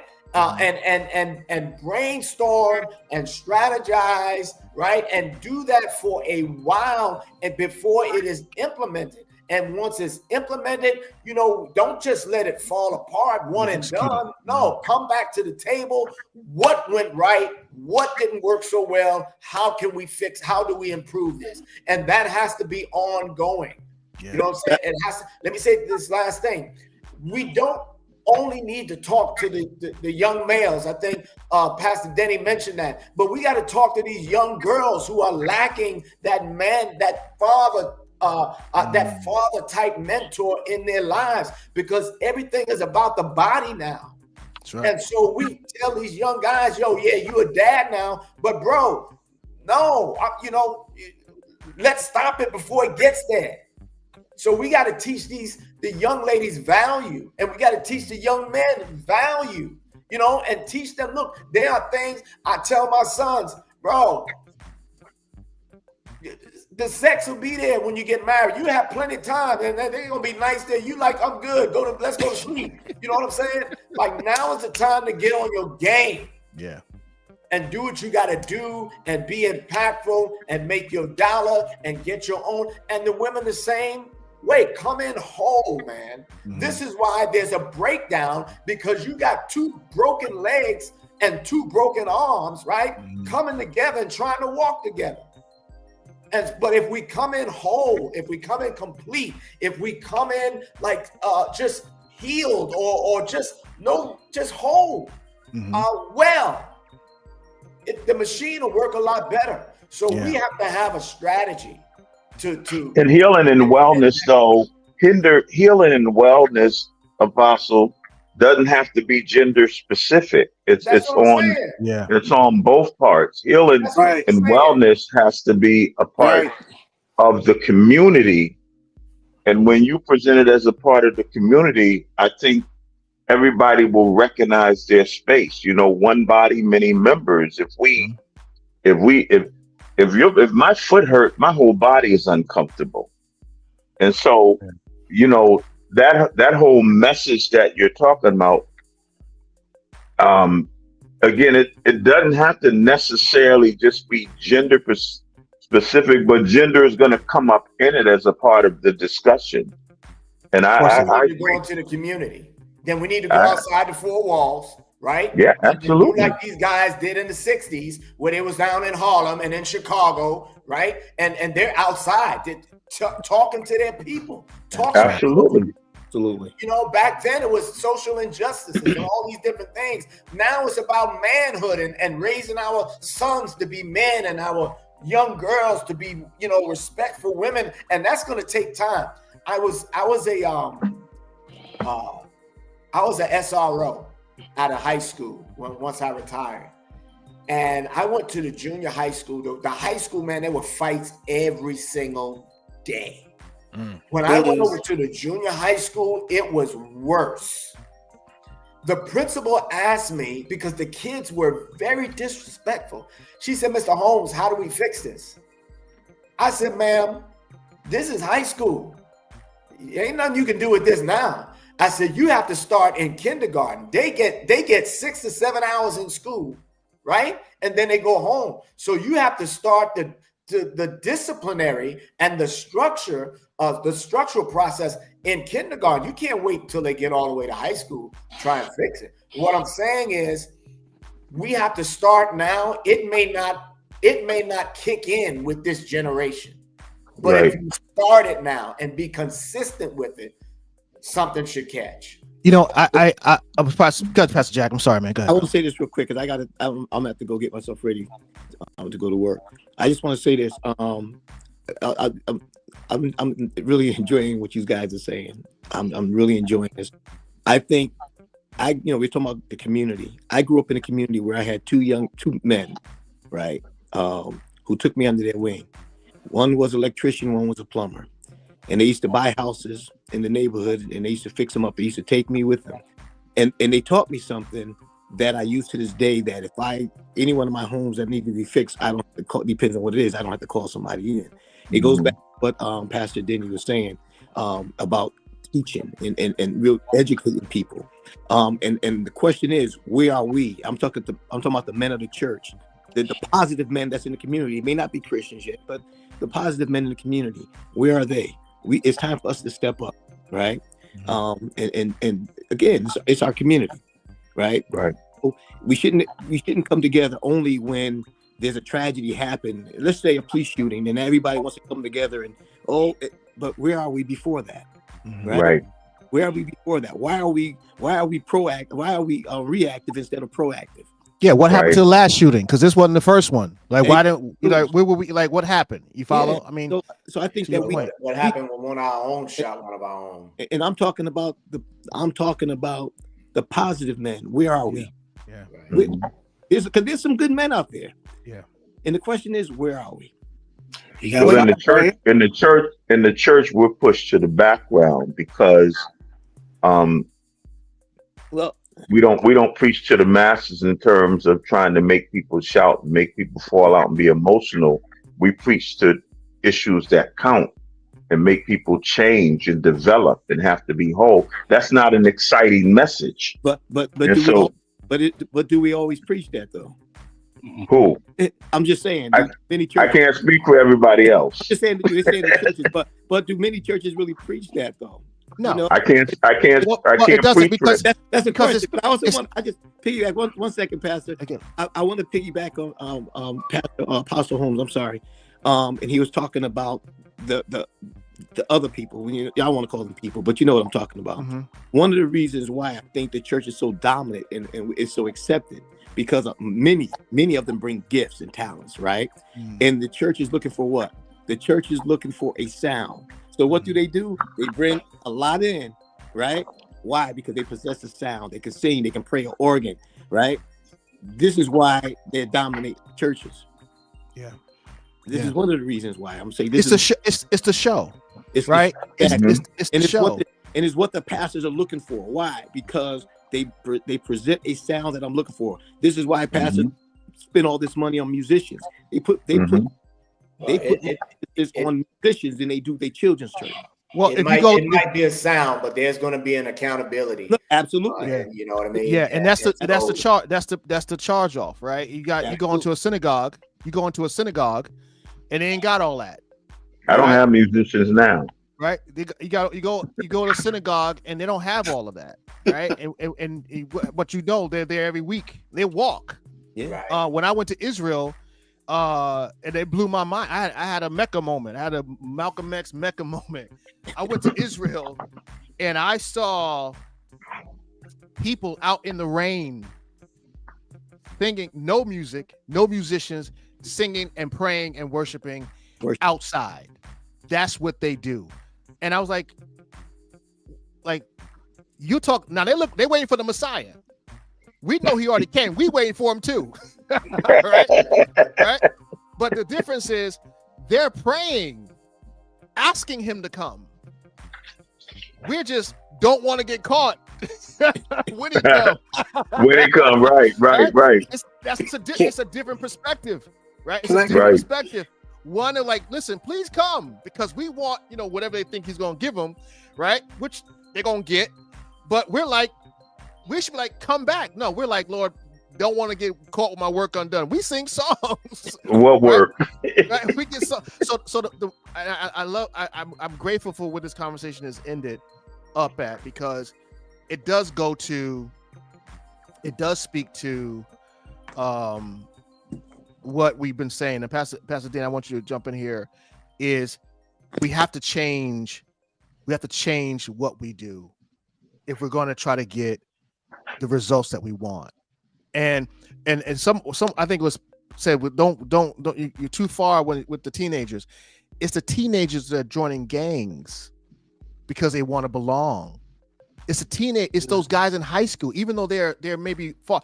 But if you present something that resembles family, father, accountability, then you will attract those. Now, there are some that you won't, no matter how you slice it. Like, that's why you got the Crips, you got the Bloods, you got the Latin Kings. They want you may not be the Crips, you may not be right. But as long as we are at least putting something in place to try to mitigate this. It's got to start somewhere. Pastor Holmes said that. It's got to start somewhere. And I think Amen. that because we are leaders, right? Because we are leaders and because we are responsible, it doesn't give us a pass to just say, well, they don't want that, right? It doesn't matter what they want.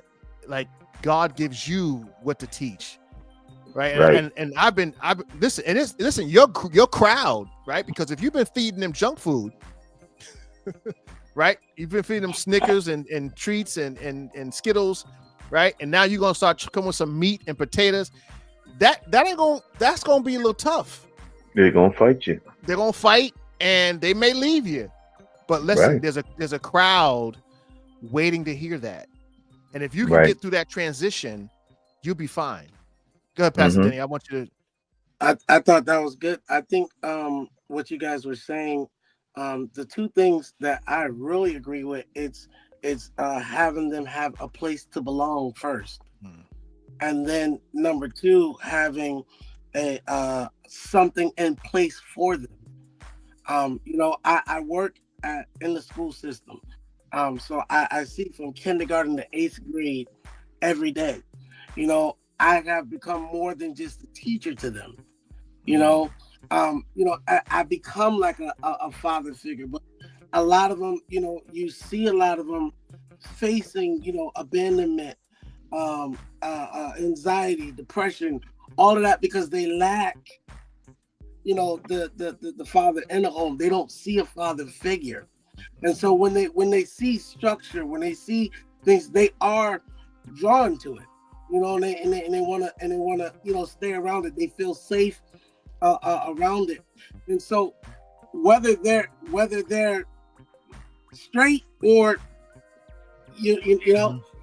they still see it, and like me, I welcome it. You know what I'm saying? So because I believe that love can change anything, I agree. Yeah. And I just, keep being there, as with love and kindness, I'm drawn. Yep. So I keep that method, even in the church. That's the thing. I draw them with love. If love is tough, so be it. It's still love. You know what I'm saying? But I really think that yes, we should strategize something to start that with men and going back to teaching and showing them how to be men and raising them how to be. I know they have things that you gotta, there's certain, not fraternities, but like youth things that, and men, I haven't seen a men's thing in a long time, a men's session in a long time besides this, but also giving advice to other men on the responsibilities of a man. Go ahead. I'm sorry. No, go ahead. No, I'm sorry. Go ahead. Finish up. So the responsibilities of being a man, the responsibilities of being a father, responsibilities of knowing Christ first to help you through all of that. So and that, one of the things I found that too, that a lot of we don't want to give the hard lesson. We think they're going to run them off. Men are attracted to that by nature, to challenge, to challenge and competition, right? And fight and vigor. And when you are willing to, I remember I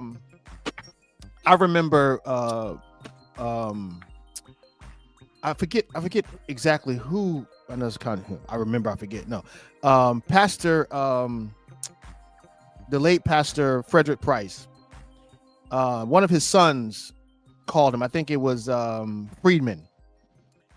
He told a story one time at an appreciation when Pastor Price was alive. He said that he called his spiritual father. He was going through something in the church, and he was he was talking about some problem he was having with the members and some fallout. And he said that his father, his spiritual father, Pastor Price, said, "What are you calling me for? Like, what you should be able to handle that. Don't call me Mm-hmm.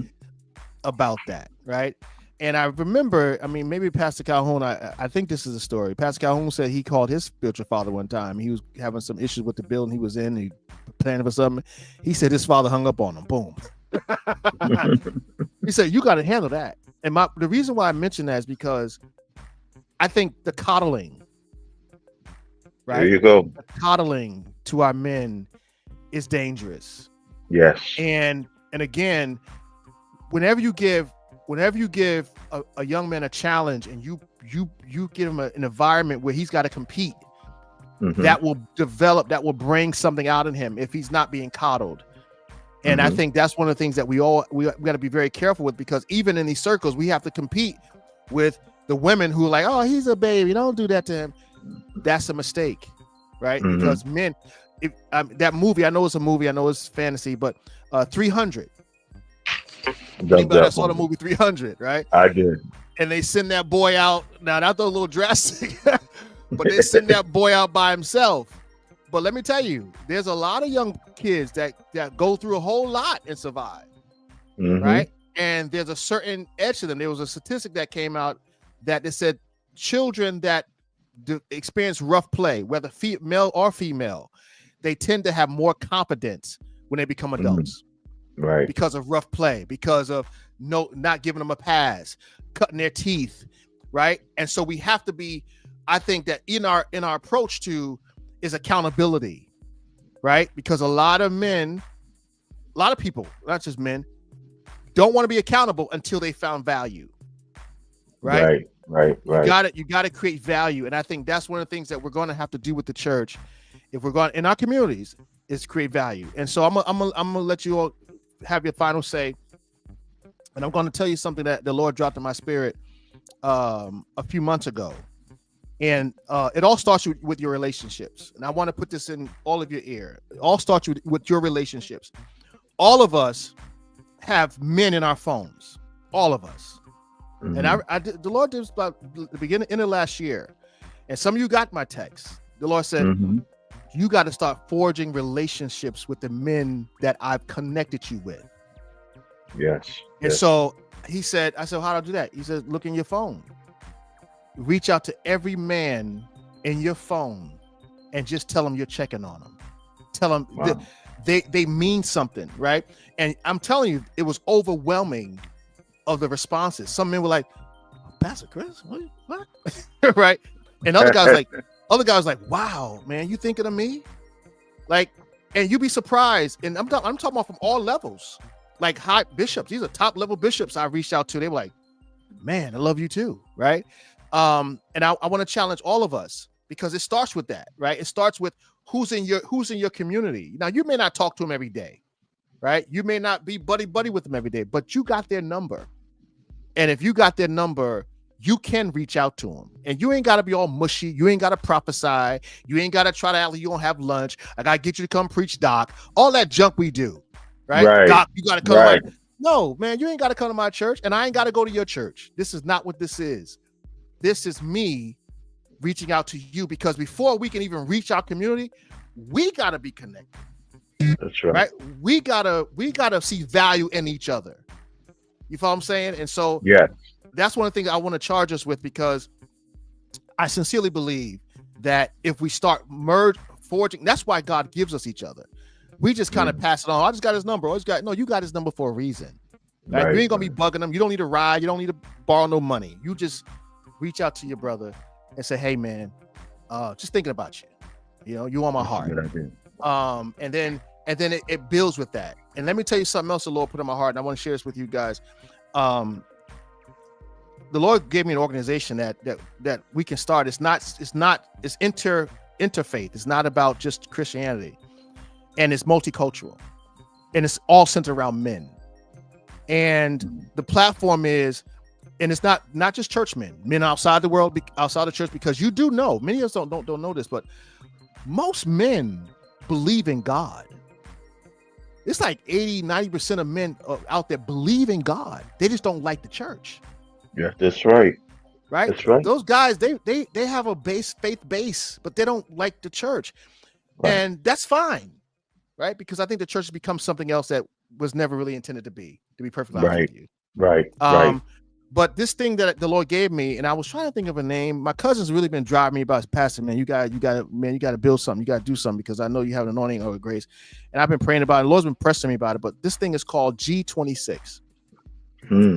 And when we start talking more, because we're gonna have more of these platforms, more talks. It's really based. It's interfaith and it's multicultural, and it's centered around men. And the G26 is Genesis 1:26. Go and read it. And it's really trying to build a community of men to empower us to do all kinds of stuff: business, social challenges, economic challenges, marriage, sex, health. It's a platform where we gather men from all over the place, and you don't have to be in each other's face every week. The reality is that it's a resource tool to help give us information to help build young men, how to reach our youth. So it's still developing, but I have a mission statement already set up, but it won't do anything unless it starts with that one simple reach. Amen. Brother, you good? Brother, you okay? Yeah, man, pray for me. I'm going through this. I've had brothers that are getting ready to go to prison. Even to this day, he was about to go to prison. He was on the federal court. He reached out to me, Pastor, man, I need you to pray for me. All right, I got you. You all right? He says, can you come to the court? I got you. Right? Because it starts with that, right? And then they're always in your life because he's not in the church per se, but he knows who I am. And we have a relationship. That's how David Anderson was a part of my ministry. And that now he's a pastor. It all becomes, and the women have men in their lives, right? You just have to find a way to reach them. So it starts with that. It starts with that. So that's all I have to say. Point. Who else? Pastor Holmes, I'll let you give us your final thoughts of the night and maybe some instruction, and we go to the next brother. You're muted, sir. This was really good. It was a very good discussion, and I certainly hope that it's not the last. Moving forward, I really think that the message of the man, definitely needs to be in the streets, but that's going to take coordination. It's going to take unity. It's going to take talk, strategy, implementation, going back to the table, all those different things. So I'm hoping that this will be the first of many. And I think, and I'm hoping that we'll have a coordinated effort to get, these young men into another family. The Bible, many have heard that, God had his heavenly family. And he said, I want an earthly family now, and we're his earthly family. And so we have to devise a plan, the one that wins souls is wise. We have to, snatch some of these souls, out of a burning hell and give these men, these young men and these boys identity, and I think that if we coordinate that and really have a heart for it, I think that we can make some headway. Good. Thank you, sir. Thank you, man. Pastor Denny. I agree. Tonight was totally amazing. With me, I'll just say this. I am going to sign up to be a coach and volunteer my services and summer programs and dedicating and committing time despite being paid. I don't care about that because I see the bigger picture and I also see the bigger reward here. So I wanna plant that seed to change the next generation that's coming and to further this thing out. So my time is going to be dedicated on doing things like that for the men and these young men that are coming up. And so if you guys have, like you have the G26, whatever we can do to talk to our men and our generation now to link up with your men, and let's do that. I'm with it. Awesome. I just want to drop this one piece of advice. So, and this is for brothers who are stepdads. And I'm gonna let Pastor Jack and then Pastor Bishop close us out. Bishop Wilkinson. I have three stepsons, but my youngest stepson lives with me.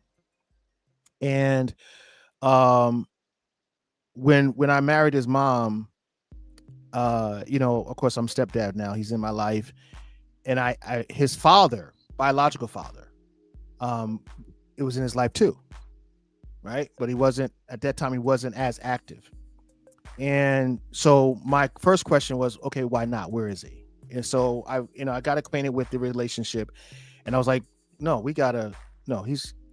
got to be in his life. It's important for him to be in his life. I'm his stepdad, but he's his biological dad. But I want that relationship to work. And so I met his dad, and we were cool. We worked it out. We still fathering our son, and we call him our son. And he actually said to me, he said, how you feel like having two dads? Because he respects me as his dad. I respect him as his dad. I do everything I can to cultivate that relationship, because I understand, although I'm a stepfather, his biological father has a significance to him that I can never replace. And so sometimes when we have these situations where they are step parents, we got to be very careful, because that biological dad, if he's able, right? If he's around, if he's able, if he wants to, you should never block that. So I just want to throw that for some of the fathers out here who are listening, who are struggling with the step, he's not this. And no, you help that situation. You should help that work out, as long as it's not conflicting with their marriage and relationship, whatever you got going on. I know there's a whole lot of dynamics to that. But if you have an opportunity to make it work, make that thing work, because it adds so much stability to the son, right? I mean, I'm the man on deck. He's under my watch, but that father has a relationship with him, he wants it, and it's great. And him and I talk all the time about our son. So I want to say it could work if you're just mature enough to have your own identity and not be intimidated by anybody, as long as he's got his head on right, because that's another dynamic. But that's important. Pastor Jack, I'm gonna let you final word, sir. Again, I want to say I enjoy this. Pastor Holmes, I still didn't get you. I'm gonna get you, man. I'm gonna get you. I get you. No, but I was waiting. I said, every time you spoke, I said he's just waiting to find out what I disagree with him about. I'm telling you, but listen, I'm telling you, this was awesome. I told Pastor Chris prior to him calling me. Well, not prior, when he called me and asked me about this, and I was sharing with him something that I'm working on. I think one of the other young men talking about they was working on a book, or they finished the book, and that was something present but yet still absent. And that goes back to the history of my father. It goes back to the history of Adam and Eve in the garden. It goes back. So this right here is just food for the soul. Just to be able to hear everybody else's perspective on the ones, for you that had fathers in the household, for you that didn't. Everybody's perspective. It just gives me a different outlook. Like I said, and just us as men, as positive men. And we weren't all where we are today, right? And like I think somebody said, they took a little bit of that, what was bad in their father, and some of the bad things, but some of the good things as well. And I believe that one of the things I took from my father is work ethics, from my mother and father, actually, because they both was workaholics. So there's some good things about the dads, but there's some not so good things. But again, I think that we can talk about. And again, we can talk about slavery. We can talk about the 40s and 50s, but let's focus. And we can go always. You never want to forget our history. Let's not, I'm not saying that, but let's talk about what we can do now to impact our community. What can we do now to help educate these men that might be lost, right? What can we do now that, what I'm saying, when it comes down to the church of trying to build stronger foundations for men, right? That, an environment that will welcome men, right? That men want to be a part of. And I think that's important, being that we're all pastors, right? That what kind of environment can we create that if a man came into this church, he would shake his head and like, yeah, this is what I'm talking about, right? I want to be a part of this. I tell people I ran organizations in the fire department. And I didn't have to do, not just me. I ran the organization, even though I was overseeing the organization. But I didn't have to recruit people. Why? Because people liked what we were doing. They wanted to be a part. And that's how the church has to look at it. You got to want people to be a part. You know what I'm saying? You don't have to go out and recruit anybody. Just do what we're supposed to do, right? Under the will of God, and men will come, right? But we got to create an environment that's going to be conducive to what they want, right? It's just like we have created, even though it's on a negative sense, we have created an environment to welcome that welcome homosexuals, right? And making them feel welcome. So why can't we do that same and do it for men? And I'm talking about men. I'm not talking about males. I'm talking about that for men. Why can't we create that same type of environment that men want to be a part of and say, yes, this is where I belong. And that's what we have to do. And I believe that it starts here and it starts tonight. I'm not saying that people are not doing this, but I think this is a good start. And I hope that it catches on and it grows from here. Thank you, sir. Bishop, you're muted, sir. I'm in agreement with everything everyone has said. Thank you for considering me to even be a part of this. And I'm going to yield my time to you, sir. And again, thank you for being a part of it. Thank you for all the input that everyone has had. And I just appreciate the moment. And I'm hoping that we can just utilize this as kind of like a launching pad to really move us in the direction of doing what we can. And we're not trying to change our doctrine, but we can change our methods. Sure. And we really have to kind of explore those things. For sure. All right. I want to thank those of you who were on tonight. I see my brother Anthony's in here, Lady Miles, brother Young. I see my wife's in here, Lady Howard.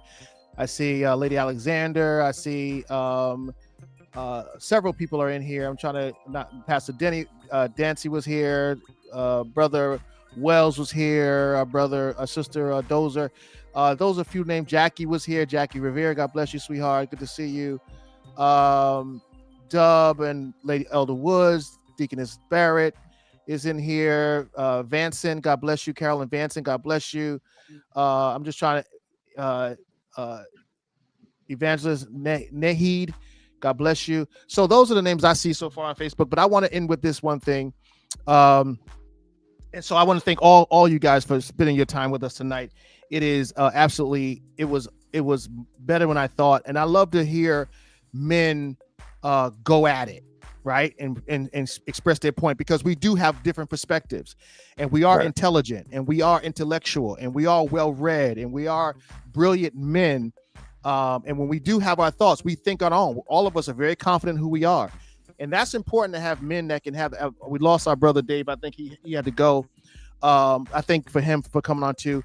But it takes a certain man in his own comfort to be able to sit in the room with good to see you, Lady Denny, with other men and share their point of view and not get offended, right? Not fall out.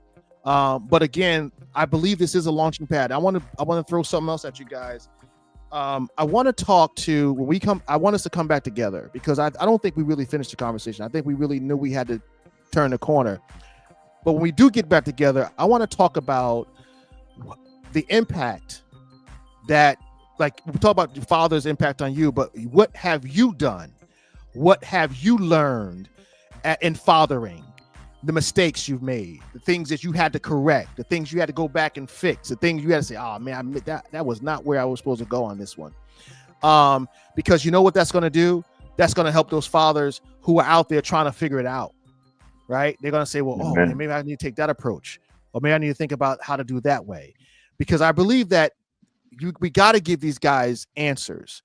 And we can talk about what we happened in slavery. We can talk about what happened where we are, but we need to give them. First of all, you got to give them your shield if you want them to trust you, right? Amen. You got to be vulnerable. You got to be transparent and say, listen, man, I got divorced from my kid's mom, and it went sideways, or I wasn't available like I was supposed to be. I was churching, right? I was churching like crazy, and I lost him, right? Maybe I'll take my hit for what happened to the marriage. Right? Maybe I picked the wrong one, or maybe I just didn't see it right, or maybe I just was so focused on this because I thought that was right. Whatever it was, we need to talk to that. Even if you're kind of still stuck in that, we still need to talk to that, right? Because all of us know that, you can make a decision in one minute that'll take you 15, 20 years to get out of. And so, so some things that we've done that we're still working through because of a bad decision that we made based on what we had at our preview or our understanding. So when we do come back together, I want to talk to that because I think that's going to really solidify or help the brother who's really with the baby, struggling with the mama, struggling with the bill, struggling with the life, and he wants to get out. He wants to get out, and you got to count the cost, son. You got to like you both are children. You got to mature. You got to wait it out or think it through. You follow? And so we need to talk to that because I think that needs to happen. And I think another conversation is how to pick a wife, right? Because I think a lot of that starts with that, right? Just because she got that thing, right? Don't right? Because right. And we got to sober them up a little bit because Pastor, what thing you talking about? Whatever that thing is. Every one of us got a thing. Your thing may not be my thing, but it's a thing, my brother. but we know we got a thing. So, but we gotta really talk because I believe this generation is looking for honesty and transparency. Stop telling me to pray about it. Stop telling me it's gonna get better. Stop telling me how. Tell me what I need to do. If I need to go to therapy, if I need to get fixed, those things are important that we can walk and talk through. All right. Amen. All Amen. right? So we're gonna do that. We're gonna do that next time we get together. So just know there's gonna be a part 2. We'll try to make sure we do it at a certain. Make sure our brother gets some sleep. But he hung in pretty good. You know who I'm talking about. He got through it. He's still with us. So we. Y'all, you pushing it now, man. We're done. I didn't think we were gonna be in this long, but again, this is good. It was needed. So we're gonna do it again. I don't know when, but we're gonna do it soon because I don't want the time to lapse too far. And I want to do this. I want to do with the same guys, and we'll probably bring on a couple younger guys who are young in their marriages, and maybe they can add some perspective because all of us are in our we're not all in our 50s, but. Sam Denny, how old are you, man? 46. Okay, you close. There's some younger guys in their 20s, man, that got babies and getting married and carrying on, and they're struggling, right? They fighting, they're arguing, and we got to help give some sobriety and give some perspective. All right, God bless you. Thank you, brothers, for coming on. Father, we thank you for these men. We pray, God, that the time that they spent in this, it's a seed sown into the lives of many, and that they'll reap a harvest. We pray for the men in our communities. We pray for the men in our churches. We pray for the men in our homes. We pray for the fathers across this nation who are trying to figure it out. Some are incarcerated, some are in psych wards, some are on the street, some are running wild, some are in church, and some of us are home doing what they're supposed to do. We pray for all of them. Now we ask that you would give us the wisdom, give us the empowerment, the strength to do what we need to do, and continue to help us to reach out to the men in our lives. We give you the glory and honor in Jesus' name. Amen. God bless you, brothers. Have a good night. Amen. Thank you, brothers. You do the same All stuff. right. God bless. Thank you, brother. All right, thank you. Bye-bye.